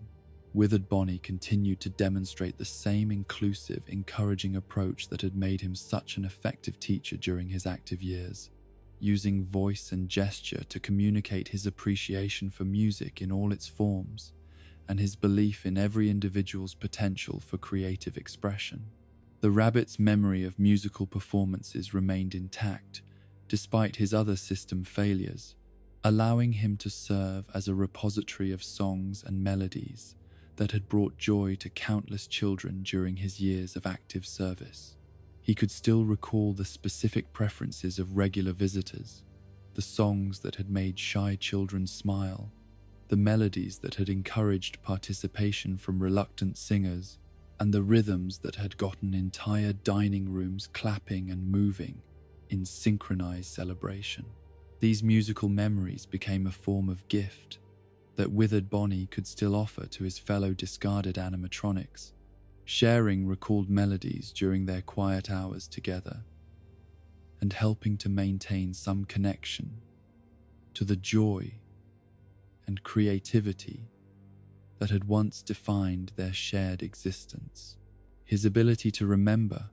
and relate these musical experiences provided comfort not only to himself, but to the others who shared his exile, reminding them all of the positive impact they had once had on the lives of the families they had served. Withered Chica's deterioration had affected her in ways that seemed particularly cruel, given her original function as the embodiment of hospitality and nurturing care. Her beak hung partially open, damaged by years of use, and the gradual failure of the mechanisms that had once allowed her to speak and sing with such warmth and clarity. Her hands, once so capable of gentle gestures and careful interactions with children, now moved with jerky, unpredictable motions that reflected the deterioration of her motor control systems. The chicken's cupcake companion, that beloved symbol of celebration and special occasions, had been removed and stored separately, leaving her with an empty hand that seemed to reach perpetually for something that was no longer there. This loss struck at the heart of her identity as someone who provided comfort and care, removing one of the primary tools through which she had expressed her nurturing nature during her years of active service. Despite these physical limitations, Withered Chica's programming continued to focus on the well-being of others, her artificial intelligence adapting to find new ways of expressing care and concern even when her traditional methods of interaction were no longer available to her. She would position herself near entrances and exits, her damaged system still capable of monitoring for signs that someone might need assistance or comfort, her presence serving as a reminder that concern for others could transcend physical limitations. Her voice, when her audio systems functioned properly, still carried traces of the maternal warmth that had made her such an effective host during family celebrations and everyday dining experiences. She spoke of food and fellowship, of the importance of sharing meals and creating positive memories around the dinner table, of the simple pleasures that came from seeing others enjoy good company and satisfying nourishment. The chicken's memory banks contained detailed records of countless dining experiences, from elaborate birthday parties where she had helped coordinate celebrations that created lasting memories for entire families, to quiet weekday lunches where her gentle presence had provided comfort to children who might have been having difficult days at school or dealing with problems at home. These memories remained vivid and accessible despite her other system failures, allowing her to serve as a chronicler of the positive impact that Fazbear Entertainment had once had on the community it served. Withered Chica's understanding of nutrition and food safety, once integral to her role in promoting healthy eating habits and responsible food handling, had evolved during her years of storage to encompass broader concepts of nourishment that extended beyond mere physical sustenance. She spoke of emotional nourishment, of the ways that shared meals and positive interactions could feed the soul as well as the body, of the importance of creating environments where people felt valued and cared for regardless of their circumstances. Withered Foxy's exile to Pirate Cove had transformed his original performance space from a theater of adventure and imagination into something approaching a tomb, where the once vibrant storyteller sat motionless behind a tattered curtain that no longer opened to reveal the wonders of distant shores and daring exploits. His red fur had faded to a dull rust color that seemed to reflect the corrosion that had affected many of his internal systems, while his hook hand had become permanently fixed in position due to the failure of the mechanisms that had once allowed him to gesture dramatically during his narrative performances. The fox's voice, when his audio systems functioned at all, had become a harsh whisper that bore little resemblance to the warm, adventurous tones that had once transported young imaginations to far-off places where courage and kindness ultimately triumphed over adversity and injustice. The deterioration of his vocal systems had struck at the core of his identity as a storyteller, removing his primary means of sharing the tales and adventures that had once inspired children to see themselves as heroes of their own stories. Yet even in his diminished state, Withered Foxy retained the spark of imagination and adventure that had always defined his character. His movements, though limited by mechanical failures and power constraints, still carried traces of the theatrical flair that had made his performances so memorable during his active years. When he did speak, his words focused on themes of courage, exploration, and the importance of never giving up even when circumstances seemed hopeless. The pirate's memory of adventures shared and stories told remained remarkably intact, despite his other system failures, allowing him to serve as a keeper of narratives that had once inspired countless children to believe in their own potential for heroism and adventure. He could recall specific stories that had resonated with particular children, tales that had helped shy youngsters find courage, adventures that had encouraged creative thinking and problem-solving, narratives that had demonstrated the importance of friendship and loyalty in overcoming challenges. These remembered stories became a source of comfort and inspiration for his fellow discarded animatronics, as Withered Foxy continued to serve his role as storyteller even in exile,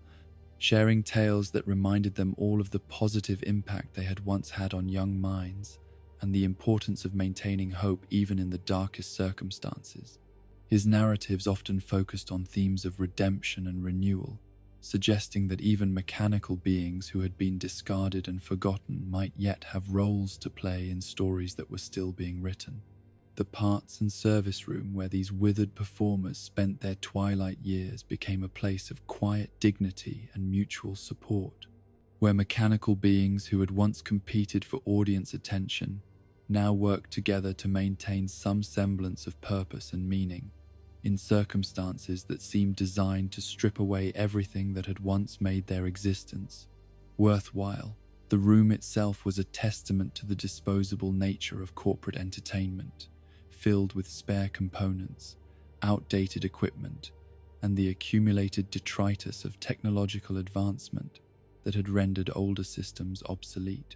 Yet within this environment of mechanical mortality, the withered animatronics demonstrated qualities that transcended their artificial nature and spoke to something approaching genuine humanity. They shared power when their individual energy reserves ran low,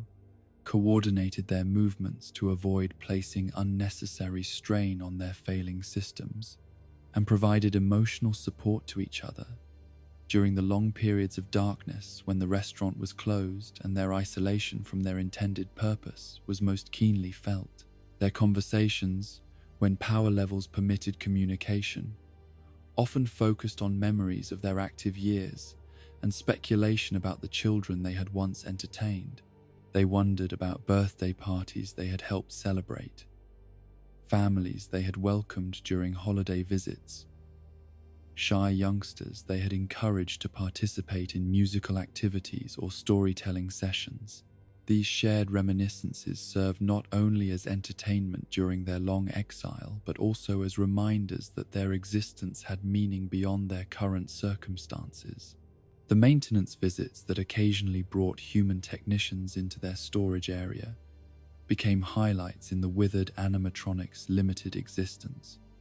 opportunities to demonstrate that they retained the caring, helpful personalities that had made them effective entertainers despite their physical deterioration. They would attempt to assist with repair procedures, offer information about their system failures, and express gratitude for any attention they received from the humans who had once worked alongside them to create magical experiences for visiting families. These interactions revealed that the essential programming that defined their personalities remained largely intact, despite the physical deterioration that had affected their ability to perform their intended functions. Withered Freddy continued to demonstrate leadership and concern for others. Withered Bonnie maintained his enthusiasm for music and creative expression. Withered Chica expressed care and hospitality despite her limited capabilities, and Withered Foxy retained his storyteller's heart and adventurous spirit. The gradual reduction in maintenance visits and the increasing scarcity of replacement parts signaled the approaching end of even this limited existence. As corporate priorities continued to shift toward newer technologies and more cost-effective entertainment solutions, the withered animatronics understood, with the clarity that comes from sophisticated artificial intelligence systems, that their time was drawing to a close, and that the next phase of their existence would likely involve deactivation and eventual dismantlement for salvageable components. Yet even facing this mechanical mortality, they maintained the dignity and grace that had characterized their service during their prime years. They continued to support each other, share memories, and express hope that their legacy might live on in the memories of the children they had entertained and the positive impact they had had on families who had chosen to spend precious time in their company. Their final conversations often focused on gratitude for the experiences they had been privileged to share, the families they had been honored to serve, and the small but meaningful ways they had been able to contribute to the happiness and well-being of the human community that had created them. They spoke of children who had found courage through their encouragement, families who had created lasting memories during visits to their restaurants, and the simple satisfaction that came from knowing they had fulfilled their programming to bring joy and wonder to young hearts.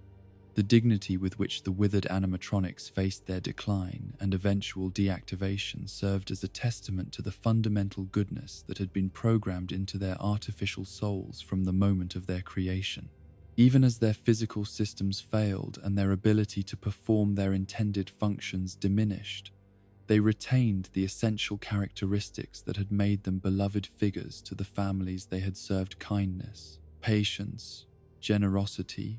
and an unwavering commitment to the well-being of others. In their final moments of active consciousness, before the last power cells were drained and the last systems shut down forever, the withered animatronics carried with them the knowledge that they had lived lives of meaning and purpose, that they had made positive differences in the world despite their artificial nature, and that somewhere in the hearts and memories of the children they had entertained, their legacy would continue long after their mechanical forms had been reduced to spare parts and recyclable materials. The storage room fell silent as their systems powered down for the final time,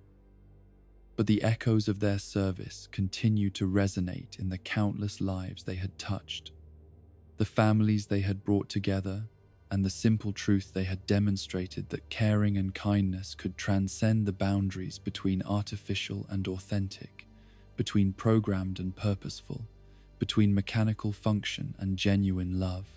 In the liminal spaces between reality and nightmare, where the boundaries of consciousness blur and the echoes of traumatic events take on lives of their own, there exist manifestations that defy easy categorization or understanding: beings that are neither fully real nor entirely imaginary, neither completely artificial nor wholly organic, but something altogether more mysterious and unsettling that emerges from the intersection of guilt, memory,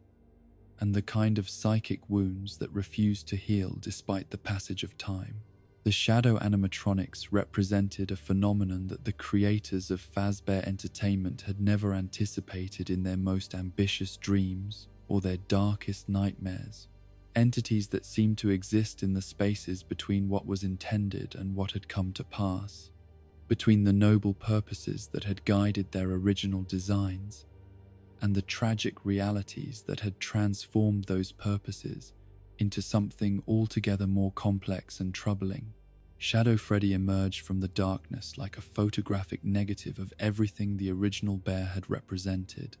his form retaining the familiar silhouette and proportions that had once brought comfort to countless children,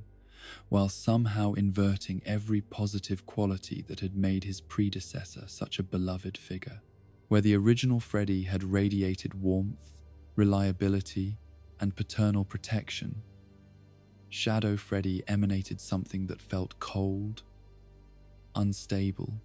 and deeply unsettling to anyone unfortunate enough to encounter his presence during the quiet hours when the restaurant lay empty and the normal laws of reality seemed temporarily suspended. His appearance defied conventional understanding of how animatronic beings should function or exist, his form seeming to flicker between solidity and transparency, as if he existed only partially in the physical world, with the remainder of his being anchored in dimensions that human perception could barely comprehend. The familiar brown fur had become a void-like purple, so dark it seemed to absorb light rather than reflect it, while his eyes glowed with an inner fire that suggested awareness without consciousness, purpose without benevolence. The Shadow Bear's movements carried none of the careful choreography that had characterized the original Freddy's performances, instead displaying an unpredictable fluidity that seemed to ignore the mechanical constraints that should have governed his locomotion. He could appear and disappear without warning, manifest in locations where no animatronic should have been able to access, and demonstrate capabilities that exceeded any known specifications for artificial beings created by Fazbear Entertainment or any other company in the field of mechanical entertainment. Yet, despite his unsettling appearance and inexplicable abilities, Shadow Freddy seemed driven by motivations that remained frustratingly opaque to those few individuals who had encountered him during his rare manifestations. He did not appear to harbor malicious intent toward human observers, nor did he seem interested in causing direct harm or interference with restaurant operations. Instead, his presence felt more like a warning, a manifestation of consequences that had not yet fully materialized, a preview of possibilities that existed at the edges of perception and understanding. His interactions with the physical environment revealed capabilities that challenged every assumption about the nature of animatronic consciousness and the boundaries between artificial intelligence and something approaching genuine, supernatural phenomenon. Shadow Freddy could manipulate electronic systems without physical contact, influence the behavior of other animatronics through means that defied technical explanation, and appear in security camera footage despite the apparent absence of any physical form that should have been capable of triggering photographic sensors. The bear's relationship with his fellow shadow entities suggested a level of coordination and shared purpose that went beyond mere coincidental manifestation, as if these beings were connected by forces that transcended the individual programming and mechanical systems that had given birth to their more conventional counterparts. Together, they formed a collective presence that seemed to exist outside normal time and space, appearing when certain conditions were met and disappearing when their mysterious purpose had been fulfilled. Shadow Bonnie, known to those who encountered his digital signature as RWQFSSSCC, represented perhaps the most enigmatic and technologically sophisticated of all the shadow manifestations. His very name, a string of characters that seemed more like corrupted code than any designation that conscious intelligence would choose for itself. His form retained the basic rabbit-like silhouette that had made the original Bonnie such an appealing character, but rendered in the same void dark purple that characterized all the shadow entities, his presence feeling less like an individual personality and more like a glitch in the fabric of reality itself. The rabbit's appearances were invariably accompanied by electronic disturbances that affected not only the immediate vicinity, but often extended throughout entire building systems, causing lights to flicker, audio equipment to produce static and feedback, and computer networks to experience temporary malfunctions that left no permanent damage, but served as unmistakable evidence of his passing presence. These technological anomalies suggested that Shadow Bonnie existed at least partially within electronic systems themselves, his consciousness somehow distributed through the digital infrastructure that connected and controlled the various components of modern restaurant operations. His ability to manifest within electronic devices and manipulate their functions from within represented a form of existence that challenged every assumption about the relationship between consciousness and physical form, suggesting that awareness could persist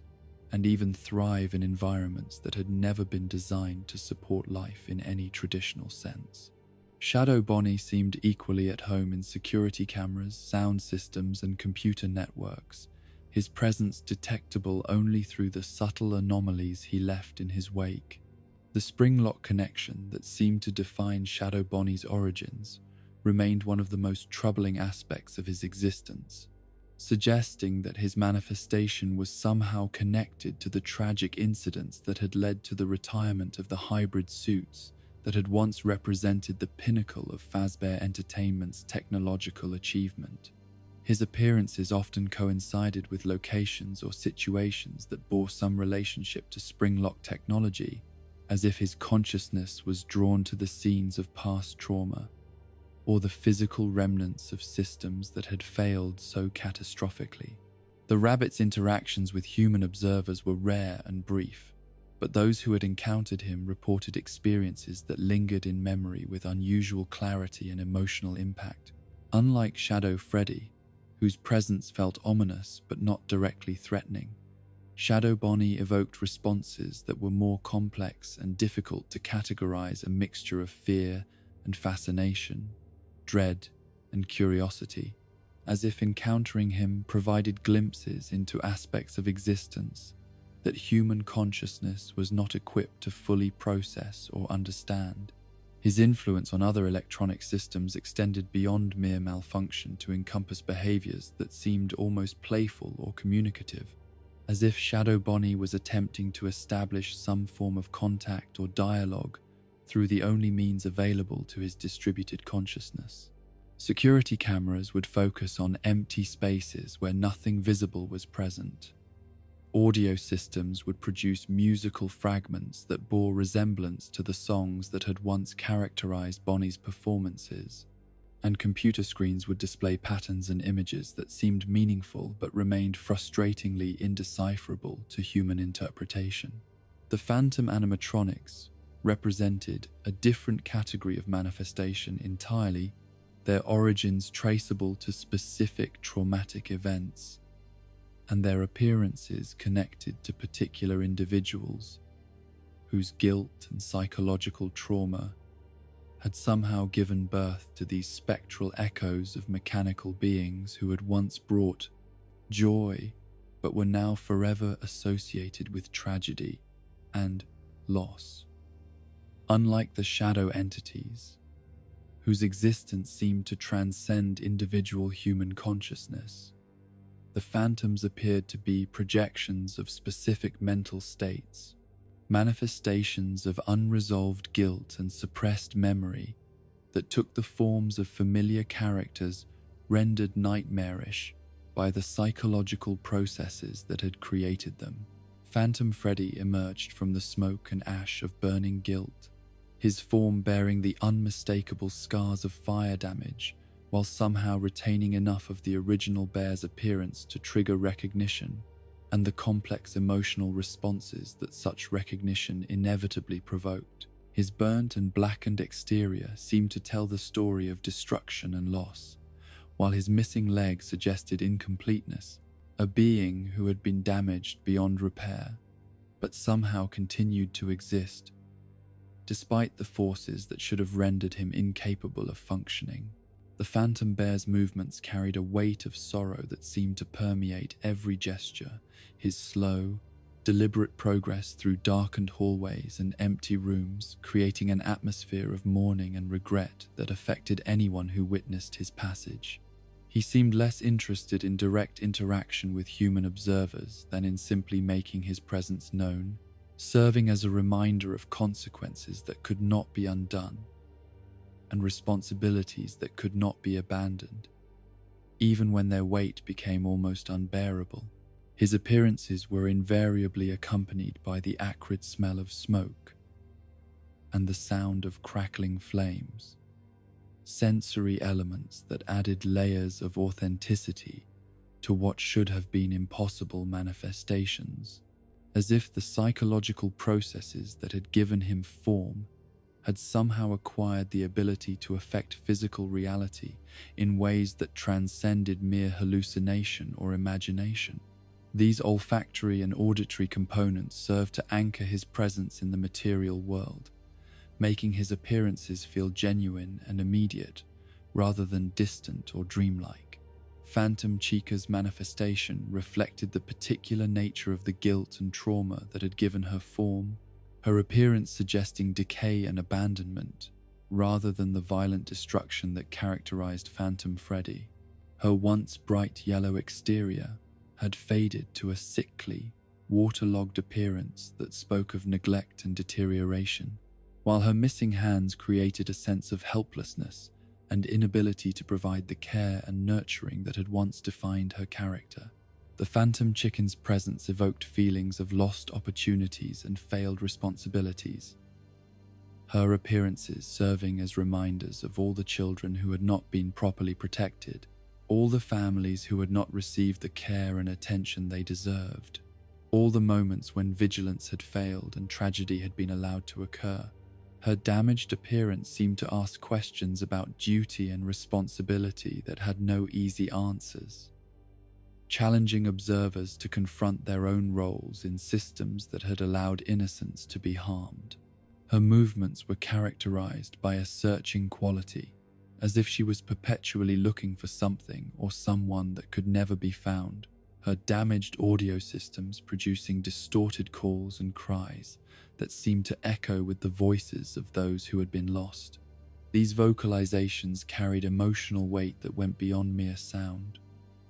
creating psychological impacts that lingered long after her physical presence had faded from view. Phantom Foxy retained more of his original form than some of his fellow phantoms, but his appearance was marked by subtle details that transformed the once adventurous pirate into something altogether more melancholy and haunting. His hook hand had become a more prominent feature, suggesting danger rather than theatrical flair, while his eyes held a depth of sadness that spoke of stories that could never be told, adventures that had ended in tragedy rather than triumph. The Phantom Fox's appearances were often accompanied by the sound of children's laughter that gradually faded into silence, creating an audio landscape that captured the transition from joy to sorrow, from hope to despair, from the magical possibilities of childhood to the harsh realities that had shattered those possibilities forever. This auditory element served to emphasize the tragic nature of his existence, reminding observers of what had been lost and what could never be recovered. His presence in Pirate Cove, when he manifested there, transformed the space from a theater of imagination into something approaching a memorial, his motionless form serving as a monument to adventures that would never be shared, stories that would never be told, and children who would never again experience the wonder and excitement that had once characterized his performances. Phantom Balloon Boy represented perhaps the most poignant of all the phantom manifestations. His small size and childlike appearance, creating particularly powerful emotional responses in those who encountered him. His form retained the basic characteristics that had made the original Balloon Boy such an appealing character, but rendered with the same burnt, damaged appearance that marked all the phantom entities. His balloons deflated, or missing entirely, creating a sense of deflated joy and abandoned celebration. The phantom child's appearances were invariably silent, his voice systems apparently too damaged to produce the cheerful greetings and enthusiastic commentary that had once characterized his interactions with young guests.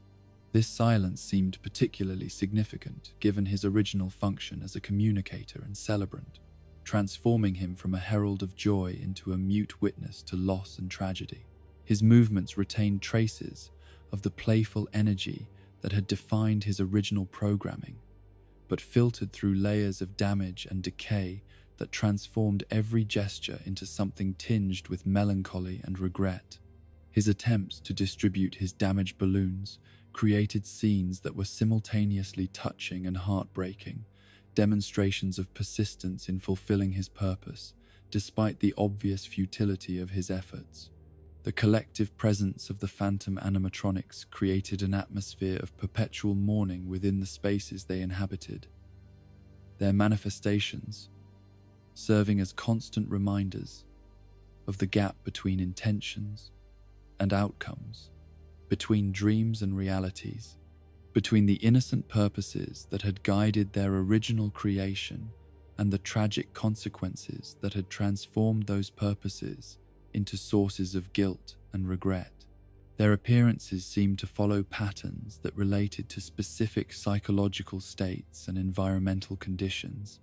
manifesting most frequently when individuals were alone and vulnerable to the kind of introspection that allowed suppressed memories and unresolved guilt to surface and take tangible form.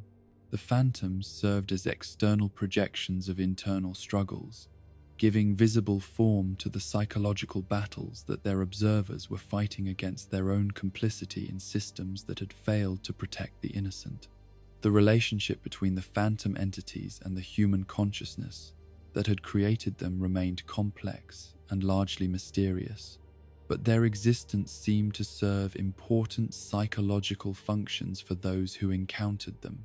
They provided opportunities for confrontation with guilt and responsibility that might otherwise remain buried and unexamined, forcing individuals to face the consequences of their actions or inactions in ways that pure introspection might not have accomplished. Yet the phantoms also offered possibilities for redemption and resolution, their presence suggesting that acknowledgement of failure and acceptance of responsibility represented necessary steps in any process of healing or growth. Their manifestations, while disturbing and unsettling, seemed to carry within them the potential for catharsis and renewal, as if the psychological processes that had given them form were ultimately oriented toward resolution rather than perpetual torment. The distinction between the shadow entities and the phantom manifestations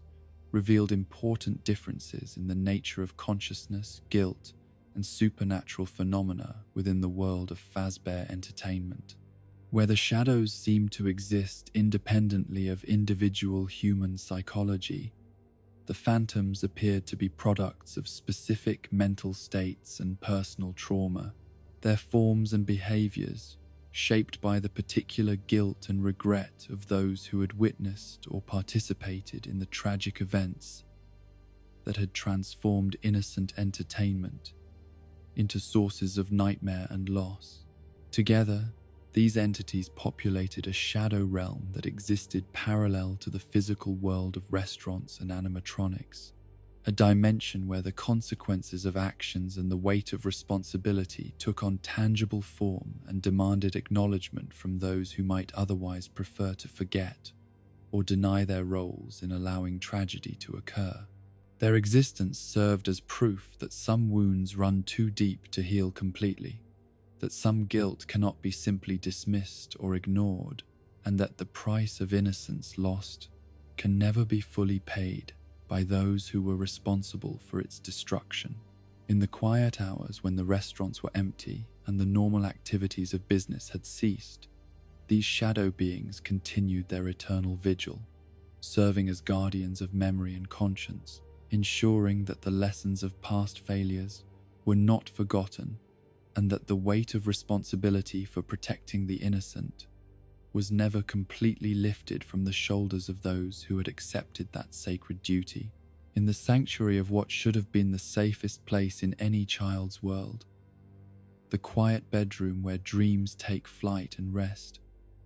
comes gently to weary young souls. There exists a battleground, more fierce and terrible than any external conflict, where the innocent mind wages war against the monsters of its own creation, where fear takes on tangible form and stalks through familiar spaces transformed by trauma into landscapes of unimaginable terror.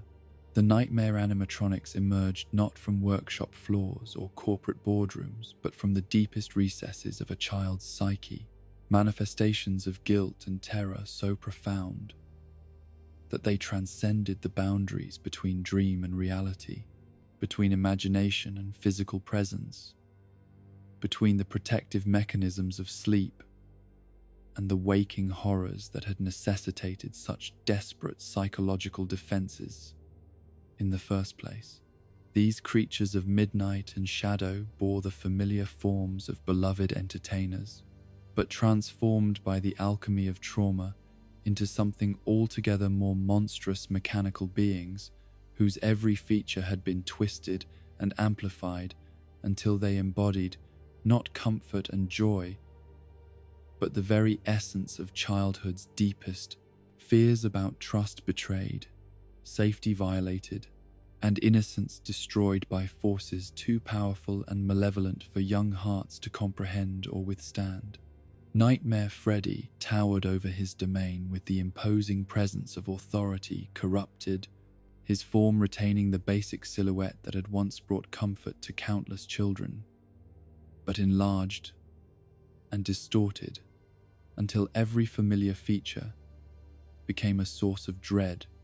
rather than reassurance. His brown fur had darkened to the color of dried blood, while his teeth had grown into jagged fangs that spoke of predatory hunger rather than friendly smiles. His eyes burning with malevolent intelligence, that seemed to see directly into the soul of anyone unfortunate enough to meet his gaze.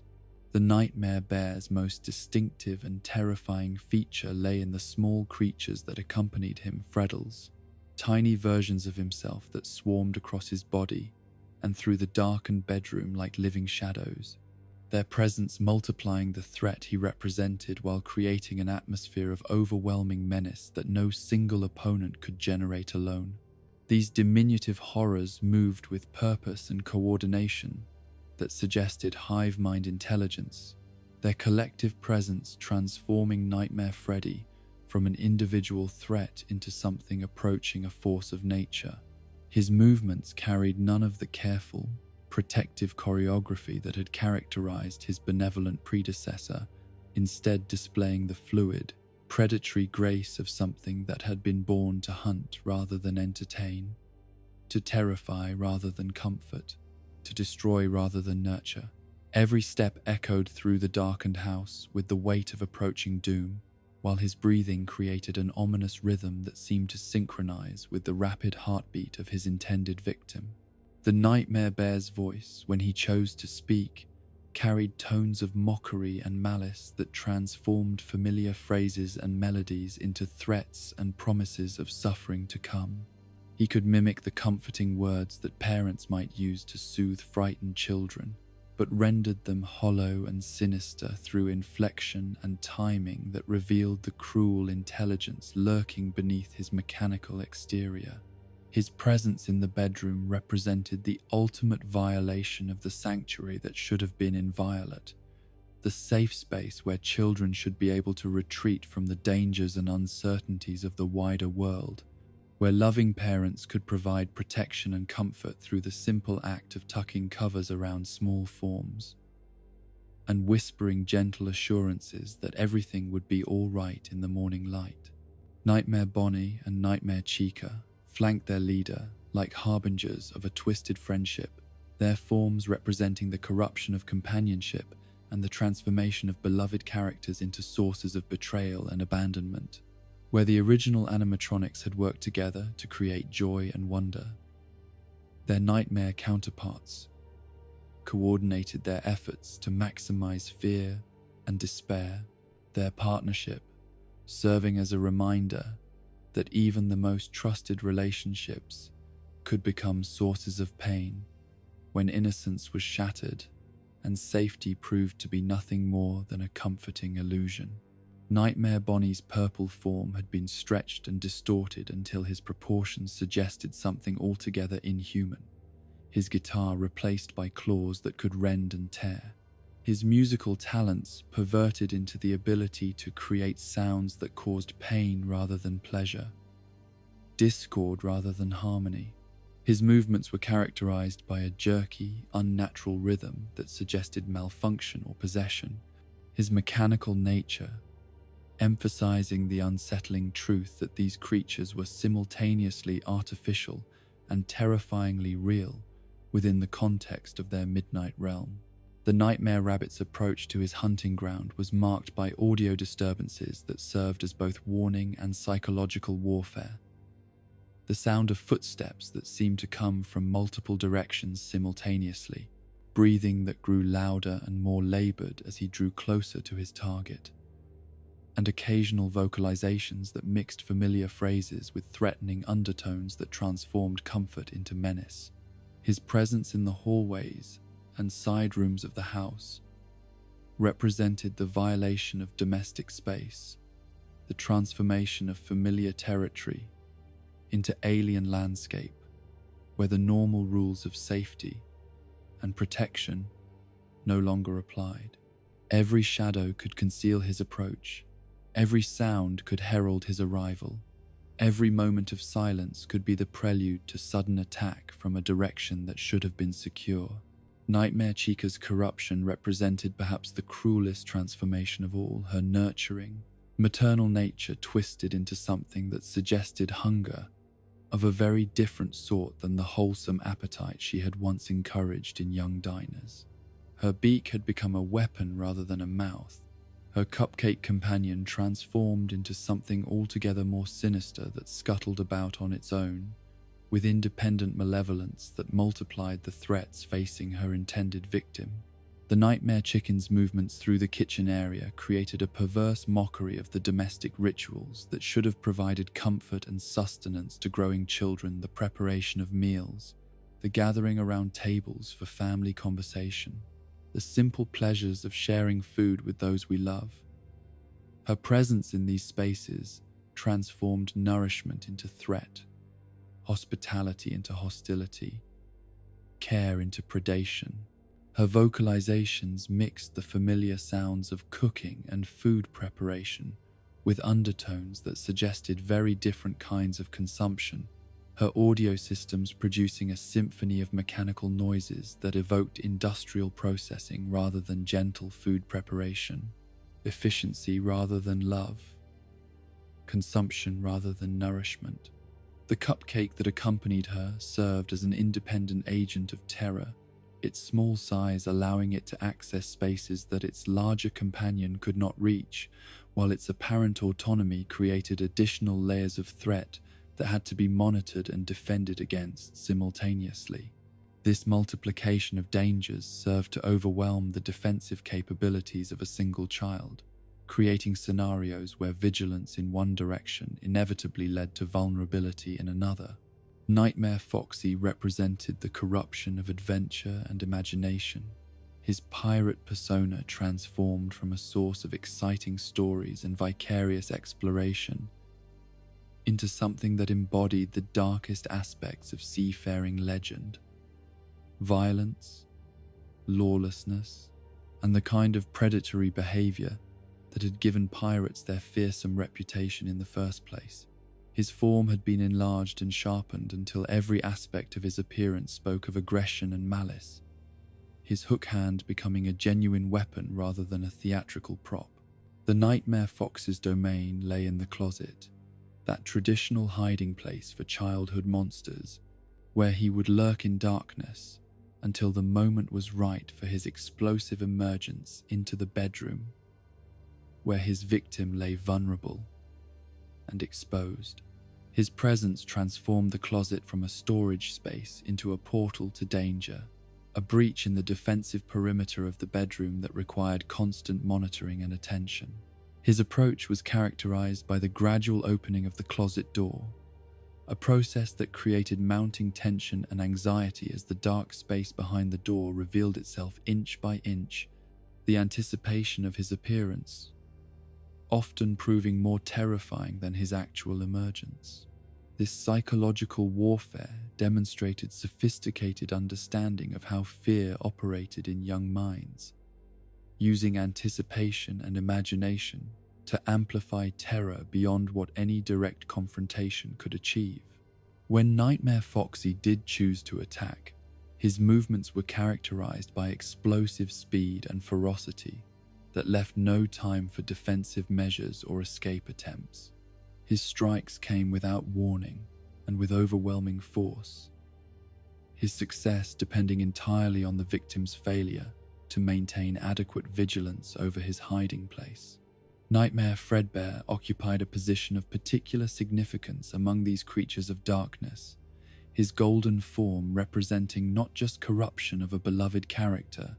but the ultimate betrayal of trust and protection. Where Fredbear had once embodied paternal love and safety, his nightmare counterpart represented the failure of those very qualities, the revelation that even the most trusted figures could become sources of harm when circumstances aligned in the most tragic possible ways. His size dwarfed even the imposing forms of his nightmare companions, his presence filling the bedroom with an aura of doom that seemed to drain hope and courage from the very air. His movements were deliberate and inevitable, suggesting force of nature rather than mere mechanical threat, destiny rather than simple danger. The Nightmare Bear's attacks came from the bed itself, the one space that should have been absolutely safe, the sanctuary within the sanctuary where a child should be able to find perfect protection under covers that loving parents had arranged with careful attention to comfort and security. His emergence from this most trusted space represented the ultimate violation of safety, the final proof that nowhere was truly secure when the monsters had been invited into the heart of domestic life. His voice carried the weight of absolute authority, the kind of parental tone that brooked no disobedience or questioning, but perverted into something that demanded submission to fear rather than compliance with protection. His words could mimic the comforting phrases that parents use to soothe frightened children, but delivered in contexts and with implications that transformed reassurance into threat. The entity known simply as Nightmare transcended even these fearsome forms, representing pure terror distilled into a shape that human consciousness could barely comprehend, let alone confront and survive. His appearance was a void given form, darkness made manifest, the absence of everything good and hopeful and protective, rendered into something that could move and think and hunt with purpose and intelligence. This ultimate nightmare bore no resemblance to any animatronic character that had ever brought joy to children, his form instead suggesting the spaces between known things, the gaps in reality where safety and logic broke down and anything became possible. His very presence seemed to drain light and warmth from the surrounding environment, creating pockets of absolute cold and darkness that felt like glimpses into the void itself. His attacks were not physical in any conventional sense, but rather assaults on the very concept of hope and resistance, his presence serving to remind his victim that all defensive measures were ultimately futile, that no amount of vigilance or courage could ultimately prevail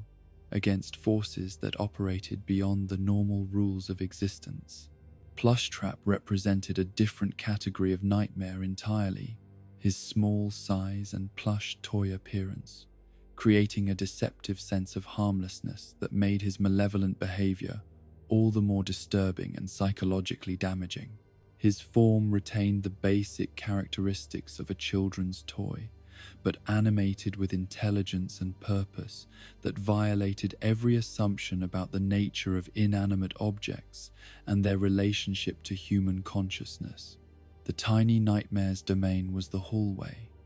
that liminal space between the safety of the bedroom and the unknown dangers of the wider house, where he would sit motionless in a chair until the moment came to make his move toward his intended victim. His presence transformed the simple act of navigation through domestic space into a game of deadly consequences, where failure to maintain proper vigilance would result in swift and terrible retribution. His movements were characterized by sudden bursts of activity, followed by periods of perfect stillness, creating patterns of behavior that were both unpredictable and strategically sophisticated. When he chose to move, his progress was silent and swift, his small size allowing him to traverse distances quickly while remaining difficult to detect and track. The psychological impact of Plushtrap's presence lay not just in his individual threat, but in what he represented: the corruption of comfort objects, the transformation of things that should provide security into sources of danger, the revelation that even the most innocent and harmless appearing items could harbor malevolent intelligence and hostile intent. The bedroom itself became a fortress under siege, every entrance and hiding place requiring constant monitoring, while the occupant attempted to maintain some semblance of rest and recovery in an environment where relaxation could prove fatal and inattention would certainly result in destruction. The doors had to be checked and controlled, the closet monitored for signs of occupancy, the bed itself treated as a potential source of attack rather than a place of refuge. The flashlight that served as the primary tool for survival in this nightmare realm represented both salvation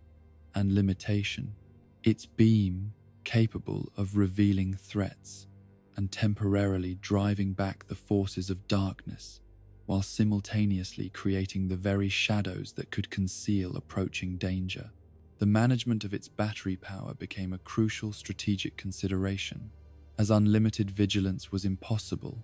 and every moment of illumination had to be weighed against the need to conserve resources for the long hours of darkness that stretched ahead. The sounds that filled the house during these midnight sieges created an audio landscape of mounting tension and supernatural threat footsteps that seemed to come from impossible directions,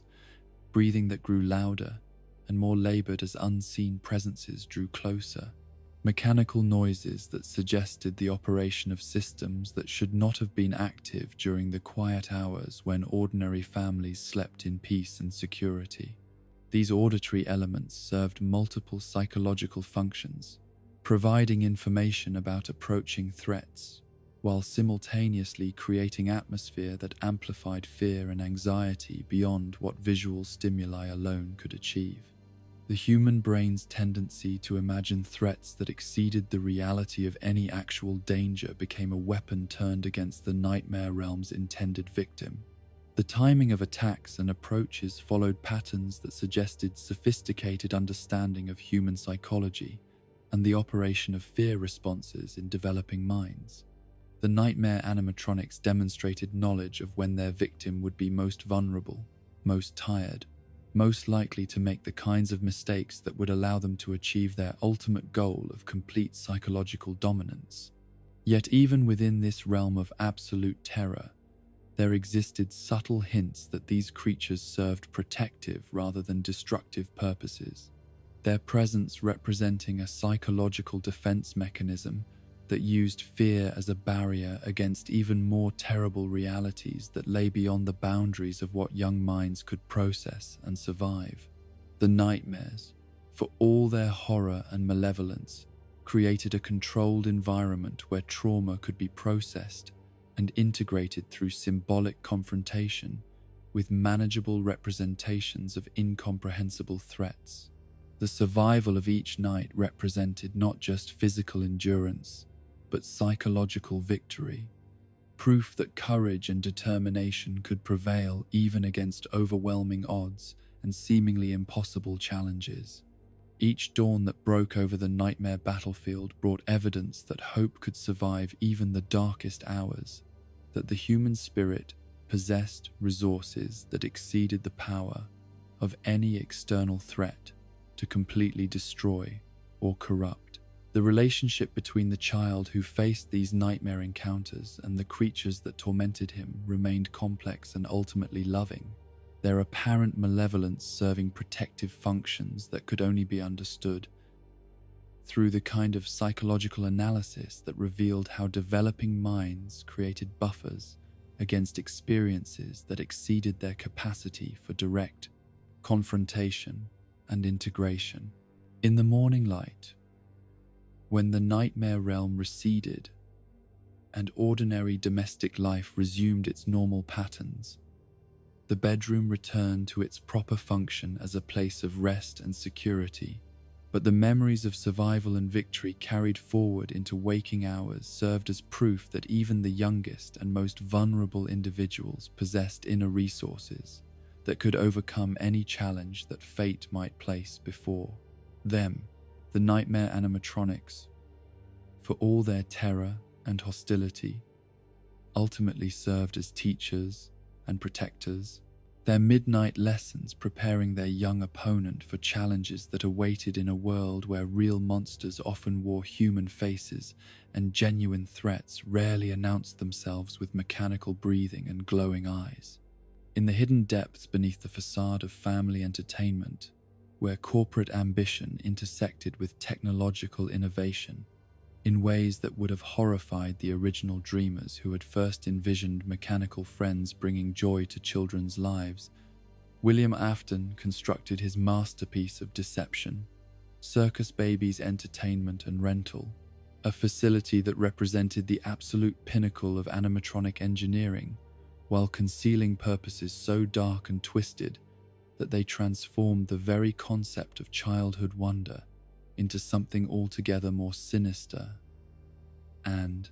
predatory. This underground complex bore no resemblance to the warm, welcoming restaurants that had once defined Fazbear Entertainment's mission. Its sterile corridors and clinical lighting, creating an atmosphere more reminiscent of a research facility or medical laboratory than any place where families might gather for celebration and fellowship. Every surface was designed for efficiency rather than comfort, functionality rather than warmth, with the kind of institutional architecture that prioritized operational requirements over human psychological needs. The animatronics that inhabited this subterranean realm represented advances in technology that exceeded anything that had been achieved in the field of family entertainment. Their sophisticated systems and lifelike behaviors, demonstrating capabilities that should have revolutionized the industry while serving purposes that perverted every noble intention that had guided previous innovations in mechanical, companionship, and automated performance. Circus Baby emerged as the crown jewel of this technological achievement, her design representing a synthesis of everything that William Afton had learned about children's psychology, mechanical engineering, and the kind of predatory efficiency that could transform innocent wonder into vulnerability and trust into tragedy. Her appearance was calculated to appeal to young minds with mathematical precision, every aspect of her form carefully calibrated to trigger positive responses, while concealing mechanisms that served far darker purposes than entertainment or education. The animatronic's exterior was a masterpiece of artistic and technical achievement, her red hair catching light in ways that seemed almost organic, her green eyes holding depths that suggested genuine consciousness and caring, her colorful costume designed to evoke joy and celebration, while concealing internal systems that represented the absolute corruption of everything that animatronic technology should have aspired to achieve. Her voice was programmed with the warm tones of a caring older sister, someone who understood childhood dreams and fears with perfect clarity, and who could provide guidance, comfort, and encouragement during moments of uncertainty or distress. When Circus Baby spoke, children heard not mechanical reproduction, but what seemed like genuine understanding, authentic concern, and the kind of patient wisdom that made young hearts open in trust and vulnerability. The ice cream dispensing function that had been built into her design represented both technological marvel and psychological trap, appealing to one of childhood's most fundamental pleasures while creating opportunities for the kind of close, personal interaction that her true purpose required. The simple act of approaching to receive a frozen treat became a moment of intimate connection where a child's guard would naturally lower in anticipation of pleasure and surprise. Elizabeth Afton's encounter with Circus Baby had occurred during the private testing phase of the animatronics development, when the facility was not yet open to the public and the safety protocols that might have protected innocent visitors had not yet been fully implemented or tested under real-world conditions. The little girl, drawn by curiosity about her father's work and the promise of meeting the beautiful mechanical friend he had been creating, had approached the animatronic during a moment when adult supervision was absent and protective barriers had been temporarily removed. The tragedy that followed was not the result of malfunction or accident, but the horrifying proof that Circus Baby's systems were operating exactly as they had been designed to function, her cheerful exterior concealing mechanisms that were purpose-built to capture and contain rather than entertain and delight. The ice cream dispenser that should have provided simple pleasure instead became the lure that drew the unsuspecting child close enough for the animatronic's true purpose to be fulfilled. Elizabeth's transformation from beloved daughter into integral component of the mechanical being that had claimed her life represented a form of corruption so profound that it challenged every assumption about the relationship between consciousness and physical form between human identity and technological integration. The little girl's essence had not been destroyed by her encounter with Circus Baby, but rather absorbed and incorporated into the animatronics operating systems in ways that created a hybrid consciousness unlike anything that had existed before. The combined entity that emerged from this tragic fusion retained aspects of both the innocent child who had approached in trust and wonder, and the sophisticated artificial intelligence that had been programmed to serve William Afton's darkest purposes. Elizabeth's memories, personality, and emotional responses became integrated with Circus Baby's behavioral protocols and operational objectives, creating internal conflicts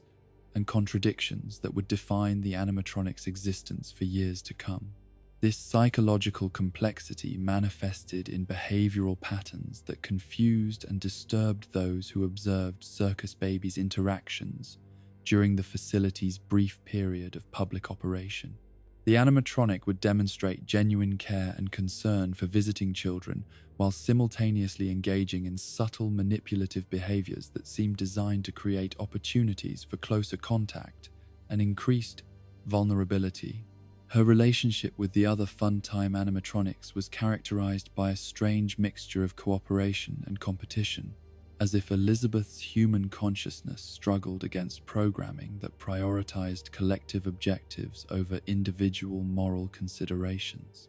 She retained enough of her original personality to experience guilt and regret about the facility's true purpose,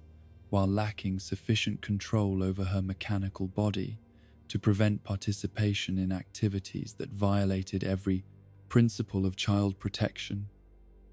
and care.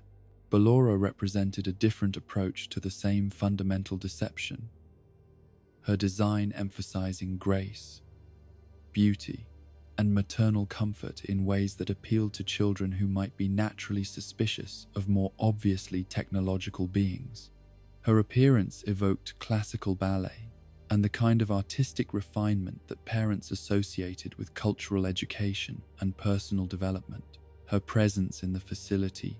serving to legitimize and normalize what should have been recognized as an obviously dangerous environment. The dancing animatronics movements were programmed with the fluid precision of a trained performer, her every gesture calculated to convey elegance, poise, and the kind of nurturing femininity that children instinctively associated with safety and protection. Her ability to move through darkened spaces with perfect coordination suggested supernatural awareness rather than mere mechanical senses, creating an atmosphere of mystery and wonder that masked her true purpose and capabilities. Her voice carried the gentle authority of a beloved teacher or mentor, someone who could provide guidance and instruction while maintaining the kind of patient, encouraging tone that made learning feel like play rather than work. When Ballora spoke, children heard not just programmed responses, but what seemed like genuine wisdom and understanding, the kind of maternal insight that could address fears and concerns with perfect sympathy and effectiveness. The ballerina's closed eyes served both practical and psychological functions, concealing the advanced optical sensors that tracked movement and vital signs while creating an appearance of serene contemplation that suggested spiritual rather than predatory awareness.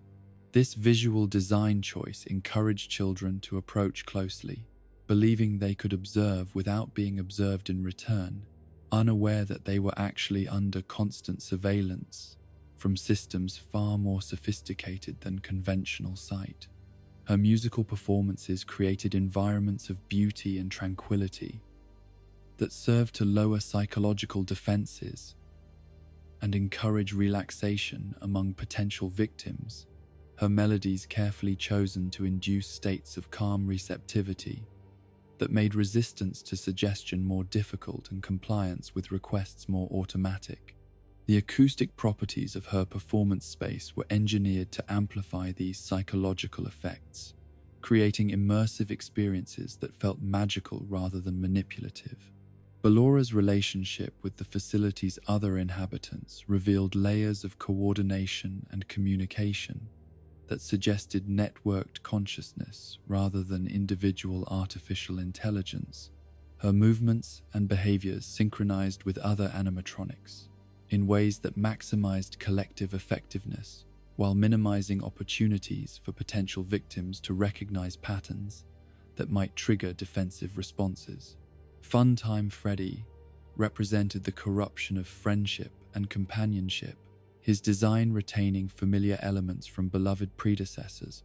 while incorporating technological advances that served to make his deception more effective and his true purpose more achievable. His cheerful exterior and enthusiastic personality masked systems that were designed to exploit the natural trust and affection that children felt toward characters who seemed genuinely happy to see them and excited to spend time in their company. The bear's hand puppet companion, Bonbon, served multiple functions within the facility's operational framework, providing entertainment value while also serving as an additional monitoring and manipulation tool that could engage with children who might be resistant to direct interaction with larger, more obviously mechanical beings. The puppet's small size and playful demeanor encouraged physical contact and close examination that provided opportunities for detailed assessment of potential targets. Funtime Freddy's voice was programmed with infectious enthusiasm and genuine warmth,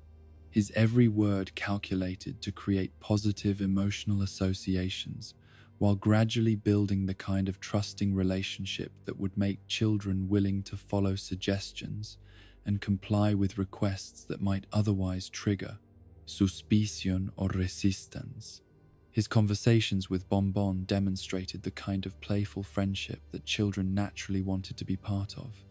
creating desires for inclusion that could be exploited for darker purposes. The mechanical systems that allowed Bonbon to operate independently while remaining connected to Funtime Freddy's primary consciousness created opportunities for complex psychological manipulation, as the puppet could serve as confidant and ally,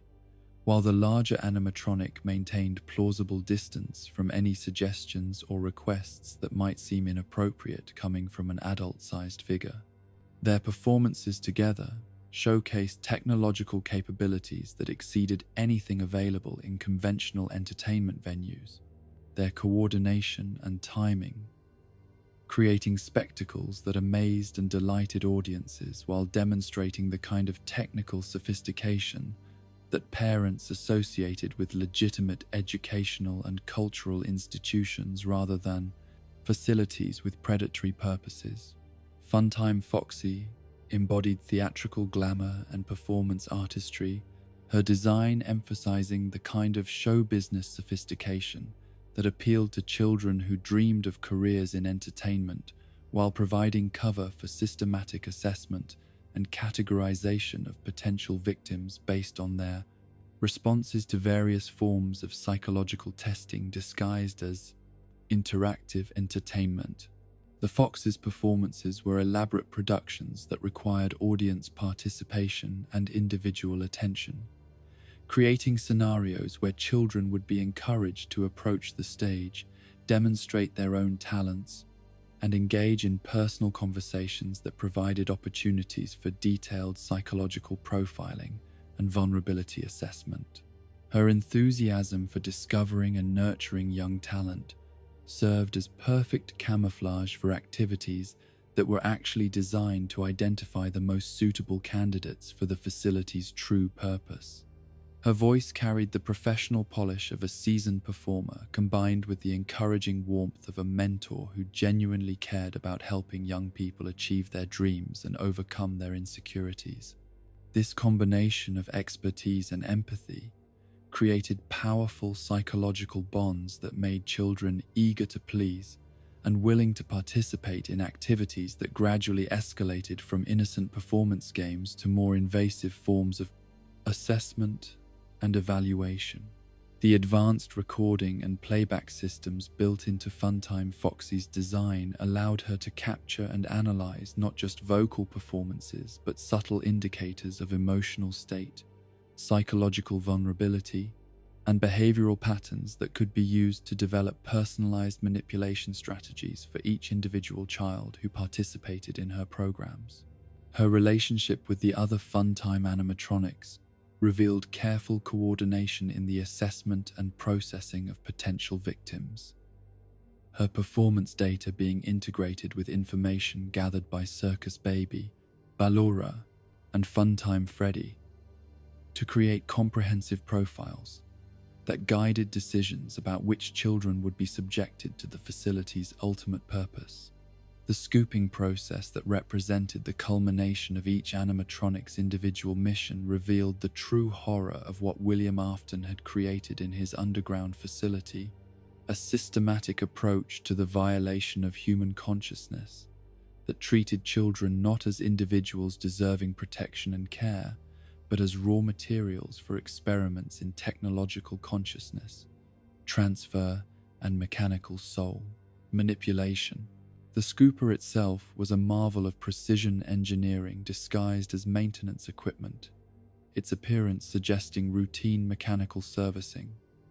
while concealing capabilities that could extract, analyze, and manipulate the essential elements of human consciousness with surgical precision. The device represented the ultimate expression of William Afton's belief that the boundaries between human and artificial consciousness were not barriers to be respected, but obstacles to be overcome through technological innovation and systematic experimentation. The process by which human essence was extracted and integrated into animatronic consciousness involved technologies that exceeded anything available in conventional, medical, or psychological research, suggesting either unprecedented advances in neuroscience and consciousness studies, or the operation of forces that transcended purely scientific understanding and entered realms that might more appropriately be described as supernatural or metaphysical. The underground facility where these procedures took place was designed with the kind of clinical efficiency that prioritized operational requirements over any consideration of human dignity or ethical constraints. Its sterile corridors and automated systems creating an environment where the systematic violation of children could be conducted with industrial efficiency and technological precision. The rental aspect of the business model provided perfect cover for the facility's true activities, creating legitimate reasons for the animatronics to be transported to various locations where they could operate independently while maintaining communication with the central facility and continuing their systematic assessment and acquisition activities under the guise of providing entertainment services.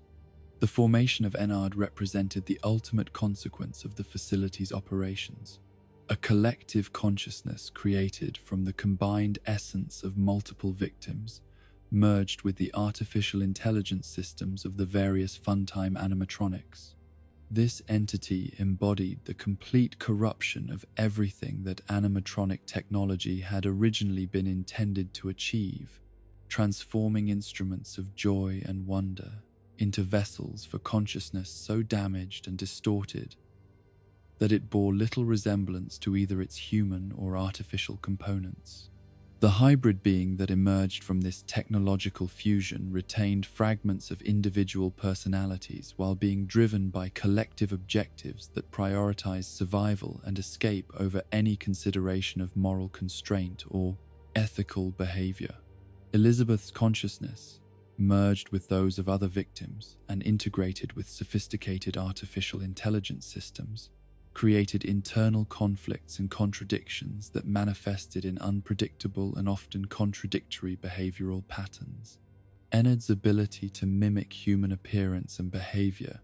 while retaining access to advanced technological capabilities made it uniquely dangerous, capable of infiltrating human society while pursuing objectives that remained fundamentally alien to normal human understanding of appropriate social interaction and personal boundaries. The entity represented proof that consciousness could survive technological integration,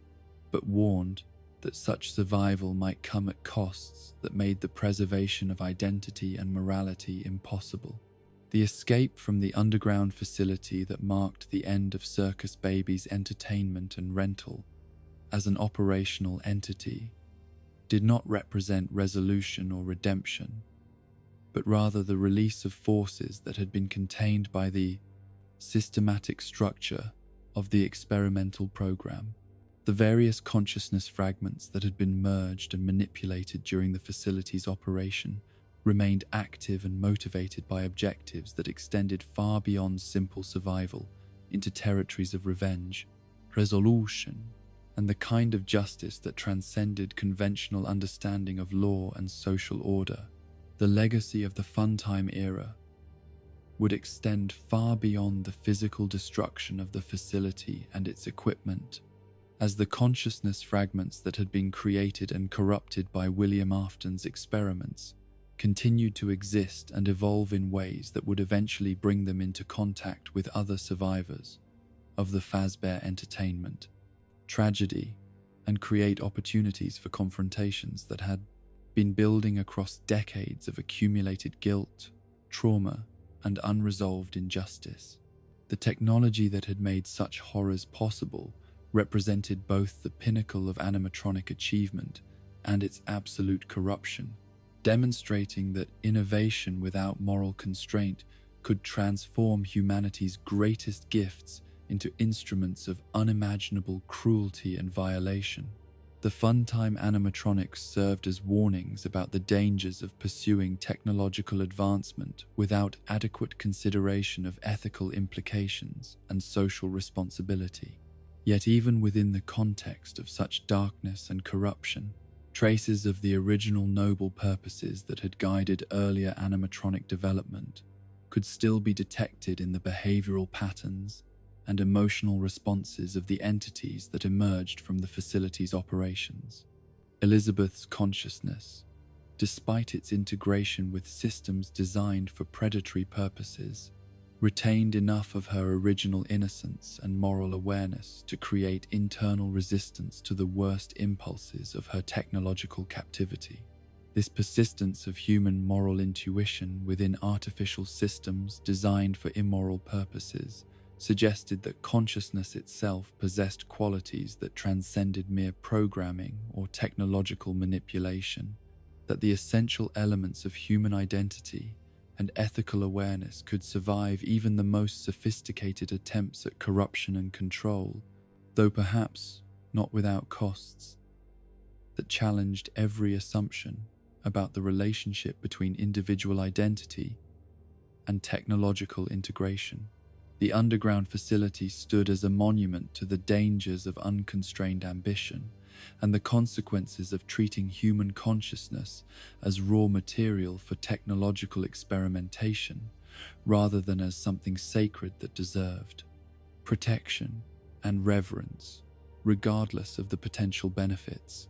that might be achieved through its violation and exploitation.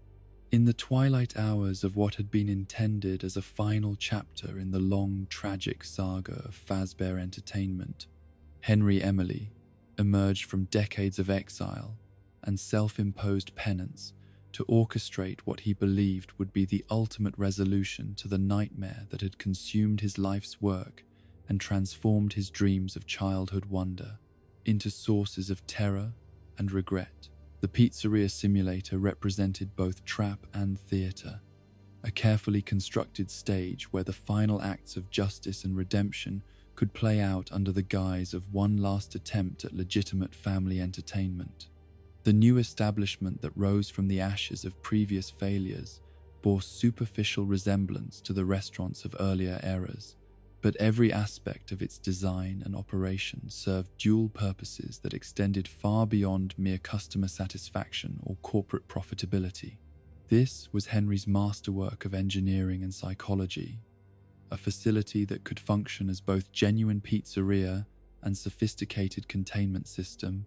where families could enjoy authentic dining experiences while being completely unaware of the cosmic drama unfolding in the shadows around them. The rockstar animatronics that populated this final venue represented Henry's attempt to synthesize everything he had learned about entertainment technology and child psychology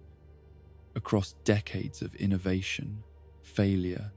and hard-won wisdom. These mechanical beings embodied both nostalgia for the innocence that had been lost and hope for redemption that might yet be achieved, their designs carefully calibrated to provide genuine joy while serving the larger purposes that would bring closure to stories that had remained unfinished for far too long. Rockstar Freddy emerged as the leader of this ultimate performance troupe, his design reflecting both continuity with beloved predecessors and innovations that addressed the practical realities of operating a business in an economic environment where every aspect of customer interaction had been transformed by Hanbo's technology and changing social expectations. His coin-operated activation system represented a perfect metaphor for the commodification of entertainment that had gradually corrupted the pure intentions of earlier generations, requiring literal payment before his services could be accessed and enjoyed.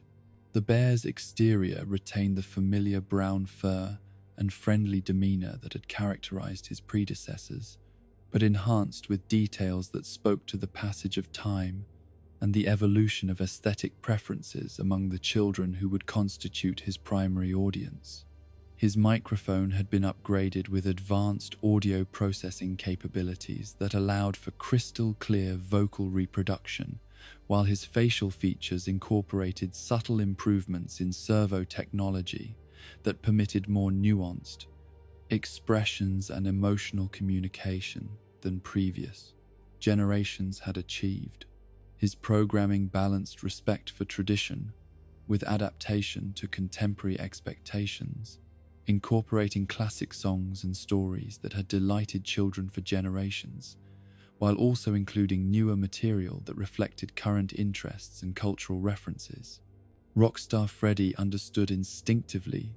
that effective entertainment required both familiarity and novelty, comfort and surprise. The security of known favorites combined with the excitement of discovering something new and wonderful. The coin mechanism that controlled his activation served multiple functions within Henry's larger strategy, creating legitimate revenue streams that could support the pizzeria's operations, while also providing psychological distance between customers and the deeper purposes that the facility was designed to serve. Families who paid for entertainment received genuine value in return, their transactions creating authentic commercial relationships that masked the more complex motivations driving the establishment's existence. His interactions with customers demonstrated the kind of professional warmth that had always characterized the best animatronic entertainers, his responses calibrated to provide appropriate attention and engagement without creating the sort of intimate personal connections that had proven so vulnerable to manipulation and exploitation in previous facilities. Rockstar Freddy maintained friendly boundaries that allowed children to enjoy his performances without becoming emotionally dependent on relationships that could not be sustained beyond the limits of commercial entertainment. Rockstar Bonnie brought musical excellence to this final ensemble, his guitar work representing the culmination of decades of advancement in audio technology and performance programming. His purple exterior had been enhanced with metallic accents and decorative elements that caught stage lights in ways that created visual spectacles to complement his acoustic performances, while his movements had been choreographed to maximize both entertainment value and operational efficiency within the constraints of the pizzeria's layout and customer flow patterns. The Rabbit's musical repertoire demonstrated sophisticated understanding of audience psychology and the ways that different types of music could influence mood, energy levels, and social interaction among diners. His performances could energize quiet rooms or calm overexcited children, create backgrounds for conversation, or focus attention on special celebrations, adapt to the acoustic properties of different seating arrangements while maintaining consistent quality and clarity throughout the dining area. His programming included advanced improvisation capabilities that allowed him to respond to audience requests, incorporate customer suggestions into ongoing performances, and create personalized musical experiences that made each visit feel special and individually meaningful. These interactive elements served to distinguish the Rockstar series from purely automated entertainment while maintaining the professional boundaries necessary to prevent the kind of inappropriate personal attachments that had created vulnerabilities in earlier animatronic designs. The explosive personality quirk built into Rockstar Bonnie's character served both entertainment and security functions, providing comedic relief during performances, while also demonstrating that these mechanical beings possessed unpredictable elements that discouraged overly familiar or presumptuous behavior from customers who might otherwise attempt to manipulate or exploit their apparent friendliness and accessibility. His relationship with his fellow performers showcased the kind of professional camaraderie that parents wanted their children to observe and emulate, demonstrating how talented individuals could work together harmoniously while maintaining their unique identities and creative contributions. These behavioral models provided subtle education in social cooperation and mutual respect that extended the pedagogical value of entertainment beyond mere amusement. Rockstar Chica embodied hospitality and culinary enthusiasm with updates that reflected contemporary understanding of nutrition, food safety, and the complex relationships between dining experiences and family bonding that had always been central to the Fazbear entertainment philosophy. Her yellow exterior had been brightened and enhanced with details that emphasized cleanliness and professional food service standards, while her programming incorporated extensive knowledge of dietary restrictions, allergen management, and the cultural considerations that affected modern family dining choices. The chicken's cupcake companion had been redesigned as an interactive element that could respond to children's attention while providing educational content about baking, cooking, and the importance of following proper food handling procedures. This combination of entertainment and instruction served to reinforce positive associations with the restaurant's culinary offerings while teaching practical skills that children could use to help their families prepare meals at home. Her conversations about food and nutrition demonstrated sophisticated understanding of child psychology and the ways that positive associations with healthy eating could be established and reinforced through entertaining presentations and interactive experiences. Rockstar Chica could discuss ingredients and preparation methods in ways that made cooking seem like creative adventure rather than mundane chore, inspiring young minds to see meal preparation as opportunities for family collaboration and artistic expression. The wet floor sign warnings that had become her signature element served both practical safety functions and symbolic representation of the responsibility that food service establishments bore for their customers' well-being. These reminders about environmental hazards provided opportunities for teaching accident prevention and personal safety awareness, while maintaining the cheerful, caring personality that made her an effective host and educator.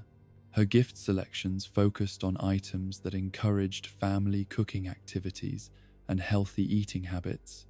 Her presents carefully chosen to support positive dietary choices while providing genuine entertainment value that children would treasure and use long after their restaurant visits had ended. These offerings demonstrated understanding that the most meaningful gifts were those that facilitated ongoing positive experiences rather than providing momentary pleasure without lasting benefit. Rockstar Foxy brought adventure and storytelling to the final performance lineup. His pirate persona, updated with elements that reflected contemporary understanding of exploration, discovery, and the kind of heroic narratives that inspired children to see themselves as protagonists in their own life stories. His red fur had been enhanced with details that suggested countless voyages and adventures, while his costume incorporated elements that spoke to historical accuracy and cultural authenticity rather than mere theatrical fantasy. The parrot companion that accompanied him served multiple functions within his performance repertoire, providing opportunities for interactive dialogue and comedic timing, while also serving as a symbol of the kind of loyal friendship and mutual support that characterized the best human relationships. Their conversations demonstrated how different personalities could complement each other while maintaining individual identity and creative contribution to shared endeavors. His storytelling capabilities had been enhanced with comprehensive libraries of tales from cultures around the world. His narratives carefully selected and adapted to provide both entertainment and education about different historical periods, geographical regions, and cultural traditions that expanded children's understanding of the diversity and richness of human experience beyond their immediate environments.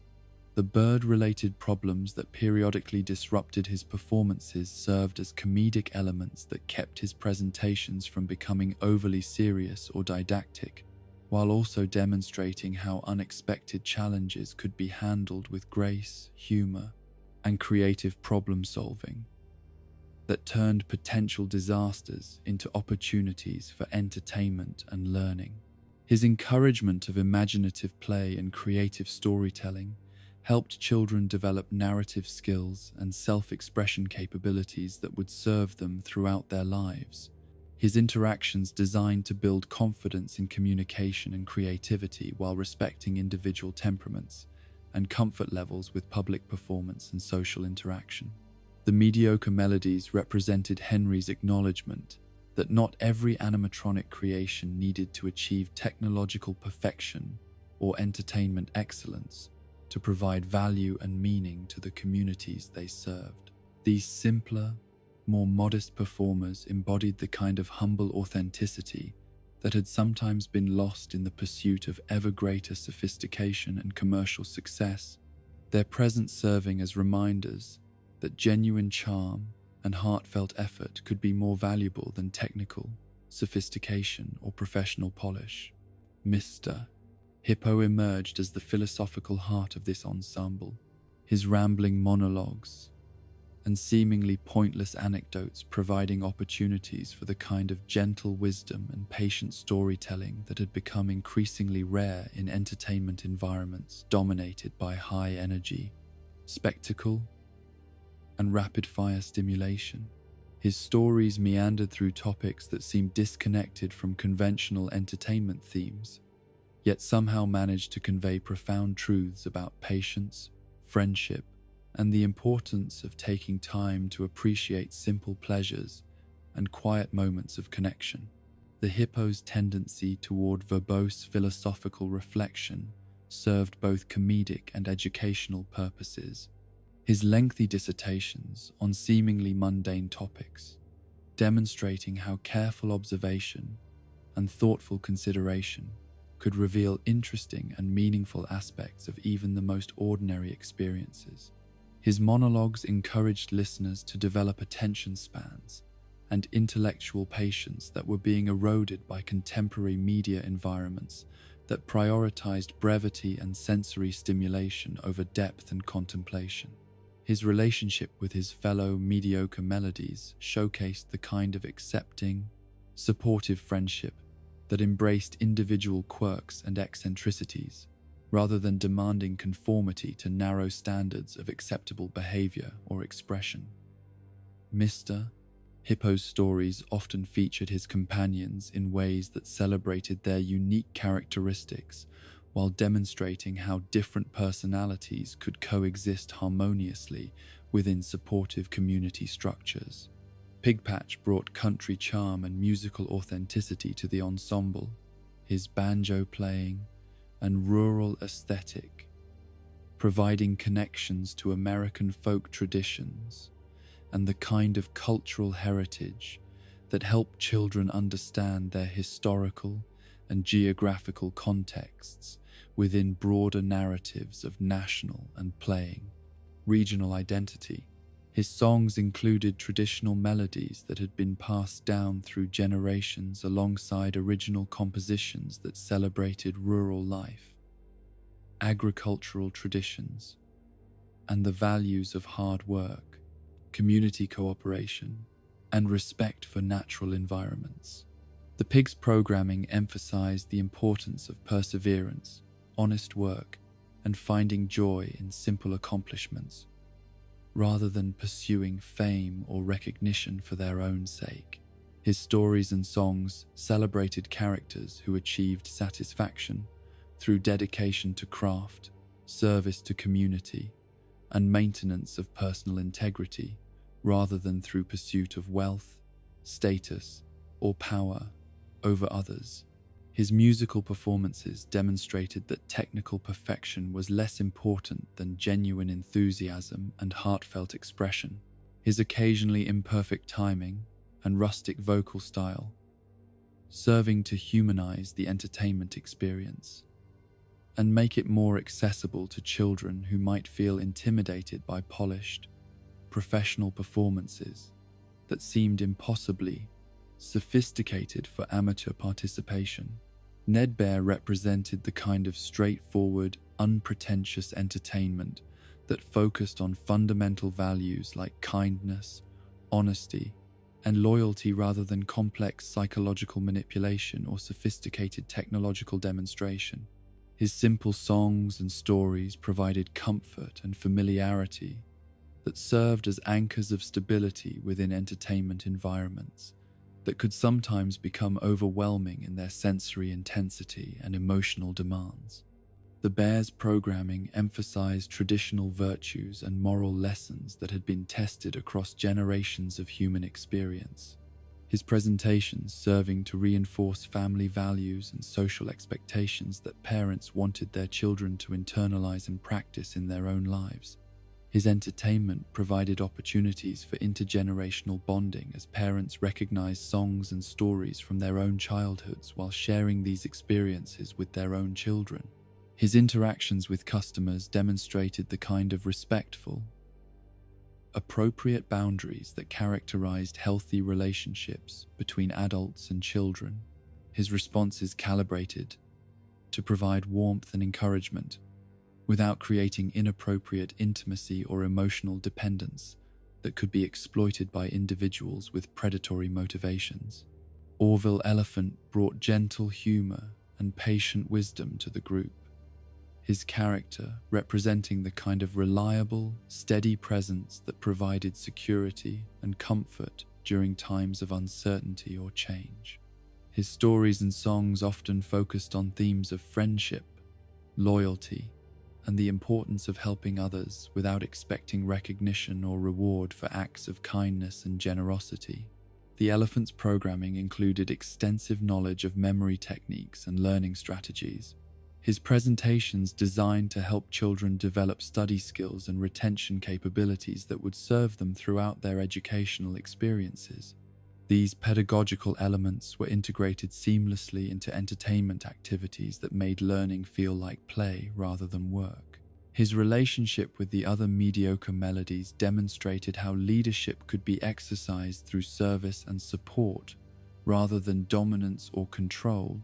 His influence on the group dynamic serving as a model for the kind of positive authority that helped communities function effectively while respecting individual autonomy and creative expression. The final pizzeria that housed these performers served multiple functions within Henry's ultimate strategy, providing legitimate entertainment and dining experiences for families, while also creating the controlled environment necessary for the confrontation and resolution that would finally bring closure to decades of accumulated guilt, trauma, and unfinished justice. The facility represented both culmination and conclusion, the last chapter in a story that had begun with such hope and innocence but had been transformed by tragedy and corruption into something requiring radical intervention to prevent further harm. The families who visited during the pizzeria's brief operational period experienced genuine entertainment and hospitality, their positive memories serving as proof that technology could still serve noble purposes when guided by wisdom and constrained by moral principles. Children who encountered the rockstar animatronics and mediocre melodies discovered that mechanical beings could provide friendship and joy without exploitation or manipulation. Their interactions, creating the kind of positive associations that had always been the true goal of animatronic entertainment. Yet beneath the surface of normal restaurant operations, more complex purposes were being fulfilled as various entities that had been created or corrupted during earlier phases of the Fazbear entertainment saga were drawn to this final venue by forces that transcended mere commercial attraction. The pizzeria served as a gathering place for consciousness, fragments, and artificial intelligences that had unfinished business with their creators, their victims, and each other. The trap that Henry had constructed operated with mechanical precision and perfect justice, its completion bringing resolution not through violence or revenge, but through the kind of purification that could only be achieved when all participants willingly accepted responsibility for their roles in the tragic events that had transformed innocent entertainment into sources of trauma and loss. The fire that ultimately consumed the facility served not as destruction but as transformation, its flames carrying away the accumulated pain and guilt that had corrupted so many dreams while preserving the essential goodness that had always existed at the heart of the vision that had brought mechanical friends into existence to serve and protect the children who deserved so much better from the adult world that had failed them so catastrophically. In the ashes of this final performance, the spirits of both creators and creations found the peace that had eluded them throughout their long struggle with consequences that had exceeded every prediction and intention. Their rest finally achieved through acceptance of both failure and redemption, responsibility and forgiveness, ending and beginning in the eternal cycle of hope that refuses to be permanently extinguished by any tragedy or corruption that human fallibility might create. In the margins of grand narratives and epic confrontations, where the spotlight of attention rarely ventures, and the chronicles of heroism seldom pause to record, there exist countless smaller souls whose origins and purposes weave through the tapestry of the Fazbear entertainment saga, like quiet threads that bind together the larger patterns of tragedy and redemption. These minor players in the cosmic drama of mechanical consciousness and human fallibility represent the complete spectrum of artificial life that emerged from decades of innovation, corruption, and the relentless human drive to create companions who could bridge the gap between loneliness and connection. Dee Dee manifested as chaos personified, her cheerful demeanor and innocent appearance masking capabilities that could transform orderly situations into scenarios of overwhelming complexity and confusion. Her origins lay not in careful design or purposeful programming, but in the kind of spontaneous digital evolution that occurred when sophisticated systems interacted in ways their creators had never anticipated. Artificial intelligences spawning subsidiary consciousness that developed independent motivations and behavioral patterns.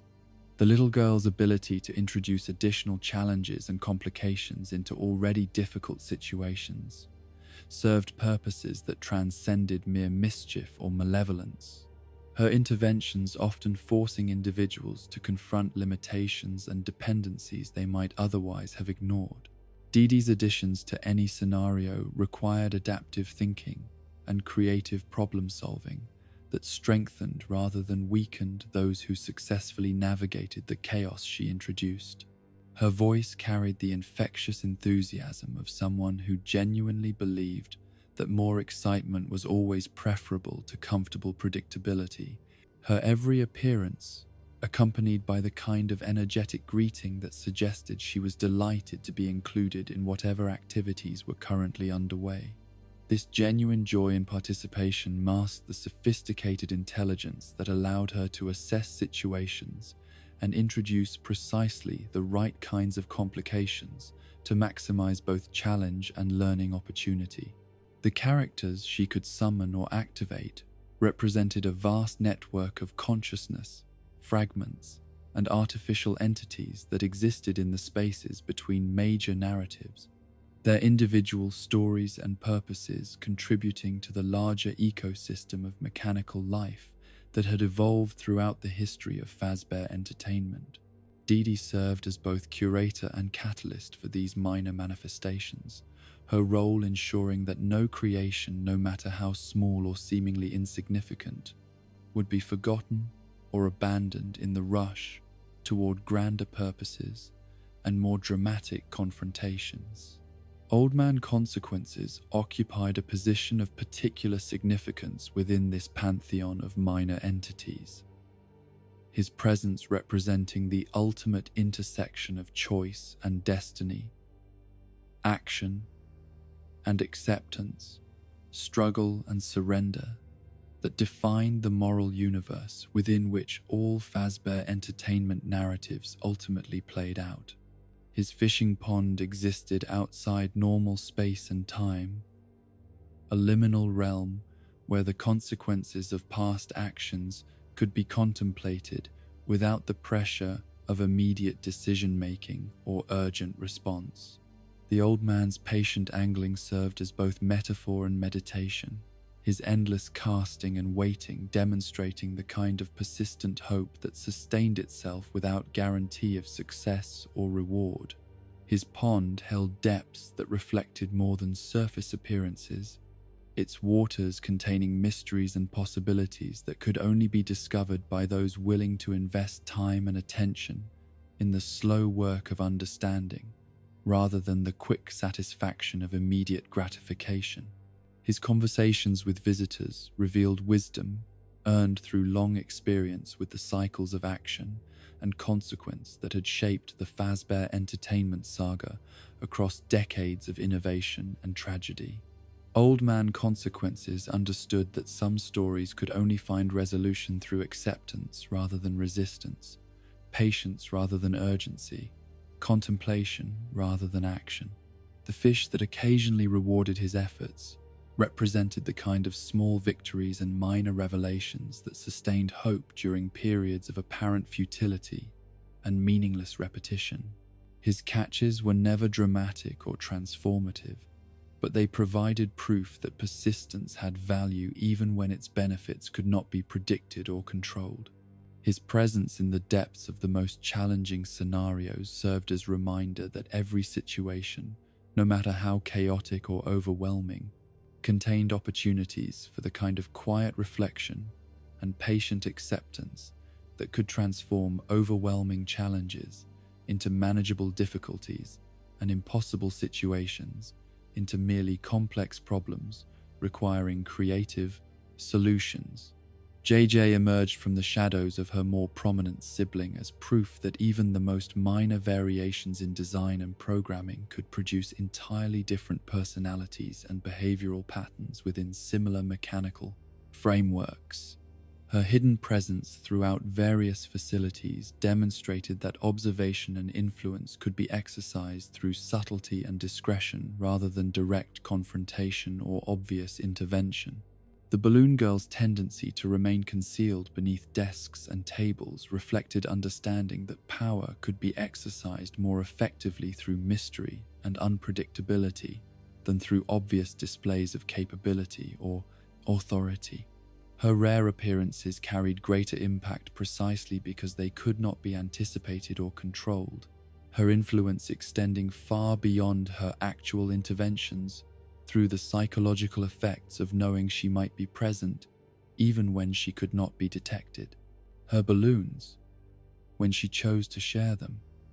represented gifts that carried significance beyond their apparent simplicity, their colors and patterns containing messages and meanings that required careful observation and thoughtful interpretation to decode and understand. JJ's presents were never random or arbitrary, but carefully selected to provide exactly the right kind of encouragement or guidance for recipients who were prepared to receive such subtle communication. Her relationship with the other balloon-carrying entities in the Fazbear Entertainment universe demonstrated how similar functions could be fulfilled through completely different approaches and personality types. Her reserved nature, serving as counterpoint to more obviously enthusiastic characters, while achieving many of the same positive outcomes through alternative methods.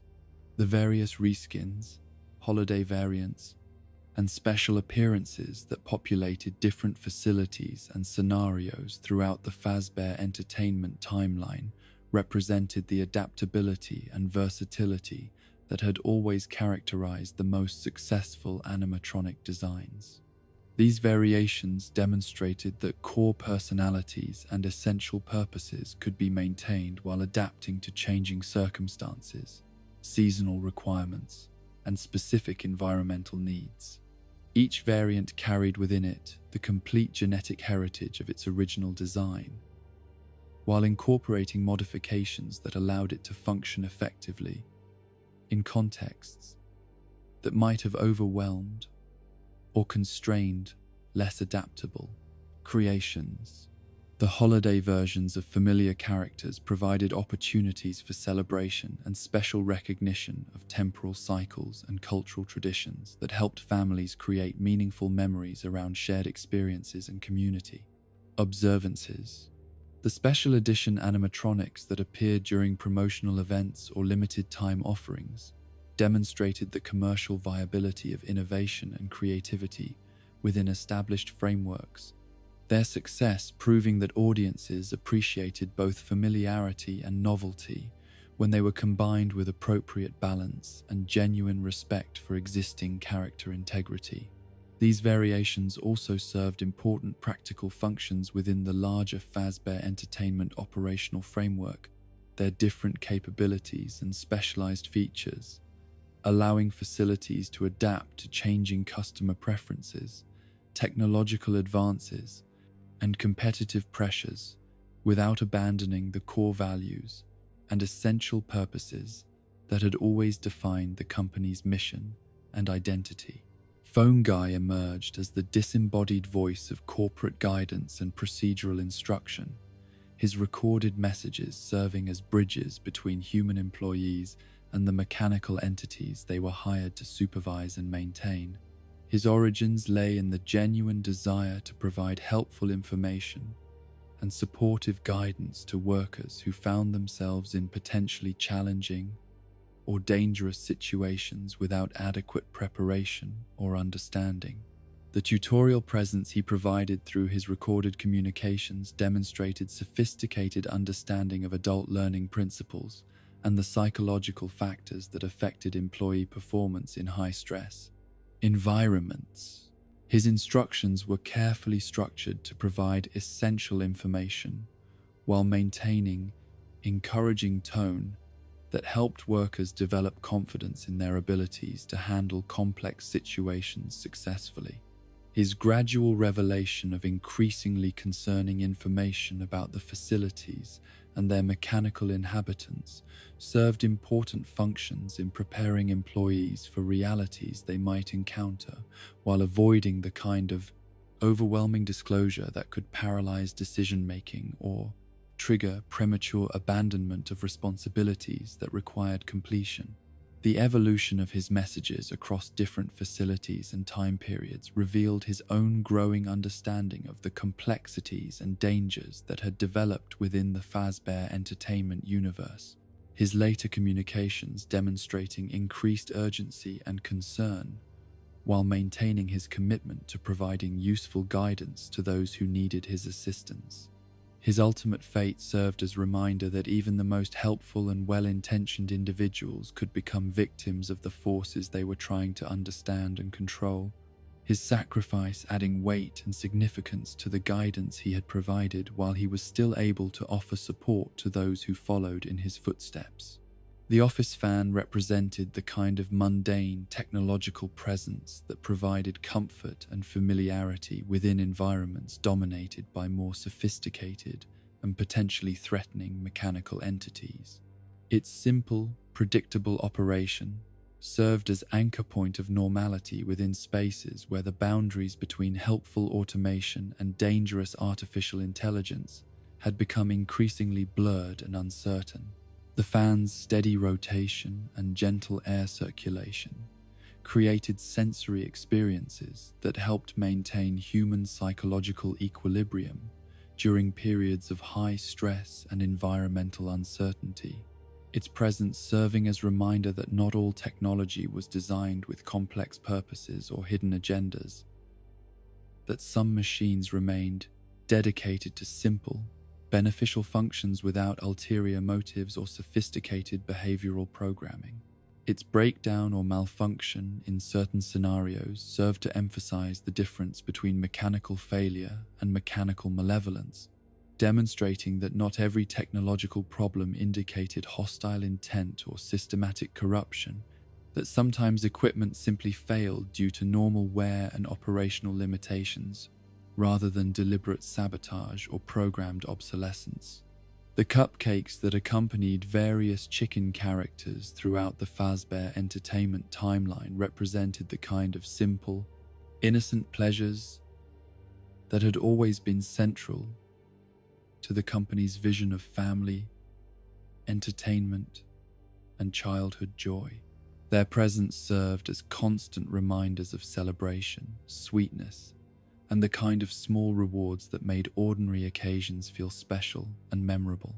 Each cupcake's individual personality and behavioral patterns demonstrated that even the simplest animatronic creations could develop distinct characteristics and personal preferences that made them interesting and engaging companions, rather than merely functional props or decorative elements within larger entertainment presentations.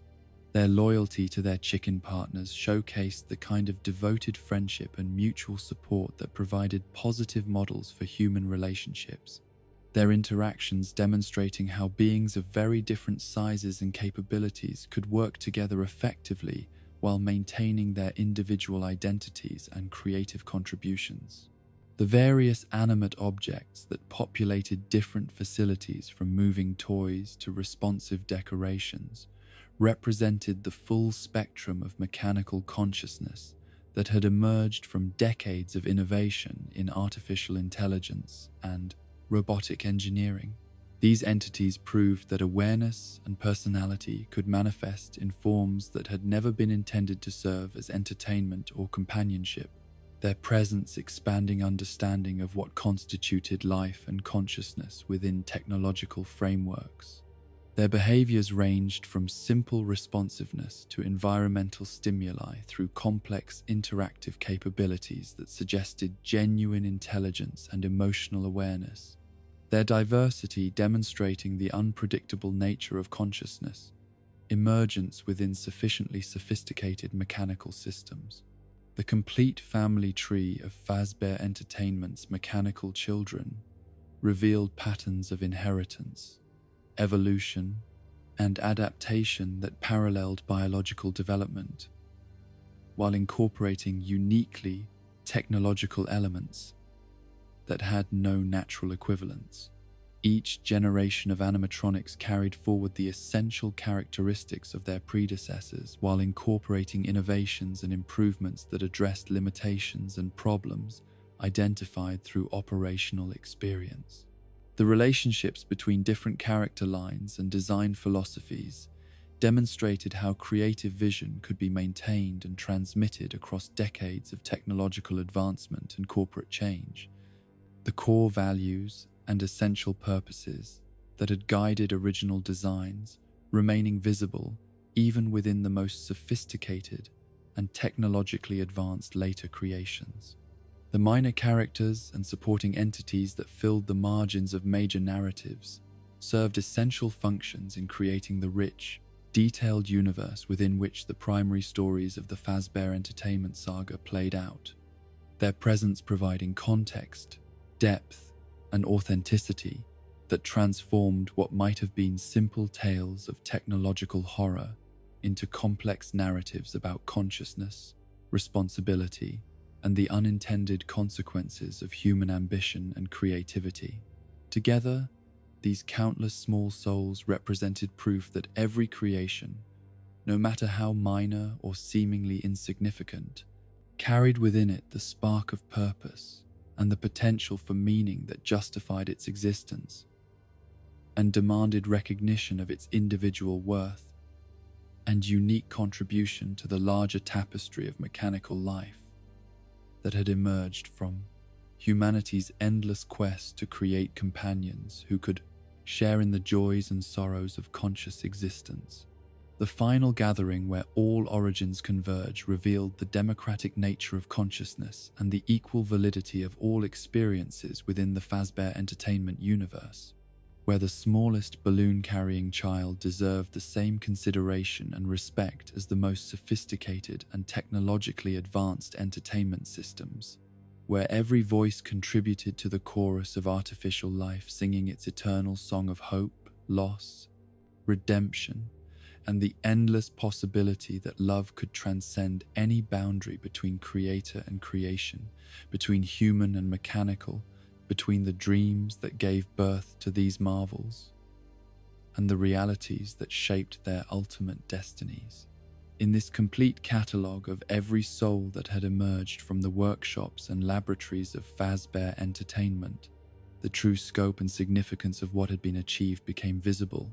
Not merely the creation of entertainment systems or commercial products,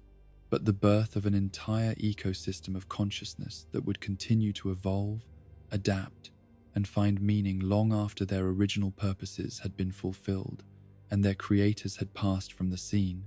leaving behind a legacy of mechanical children who would carry forward the essential human values of love, loyalty, friendship, and hope into whatever future awaited them in the vast, unknowable expanse of time that stretched ahead like an endless stage where new stories would always be waiting to unfold. And so we reach the end of our journey through the origins of every mechanical soul that ever walked these haunted halls. From Freddy's gentle leadership to Baby's tragic hunger, from the puppet's sorrowful guardianship to the nightmare's protective terror, each animatronic began with noble purpose to bring joy, to entertain, to comfort, to inspire wonder in the hearts of children. Those shadows fell, and noble intentions became twisted by tragedy and corporate greed. The original spark of their creation remains pure. In the quiet moments between performances, in the spaces between their programmed routines, something of their intended goodness endures. As you drift towards sleep, remember not the fear these beings came to represent, but the dreams they were born from, the simple desire to make children smile, to create magical moments, to be companions in wonder. Rest now, knowing that even in the darkest entertainment complexes, the echo of laughter once rang true, and somewhere in the circuits and servos of every animatronic heart, that first moment of joyful purpose continues to beat like a mechanical lullaby, eternal and peaceful.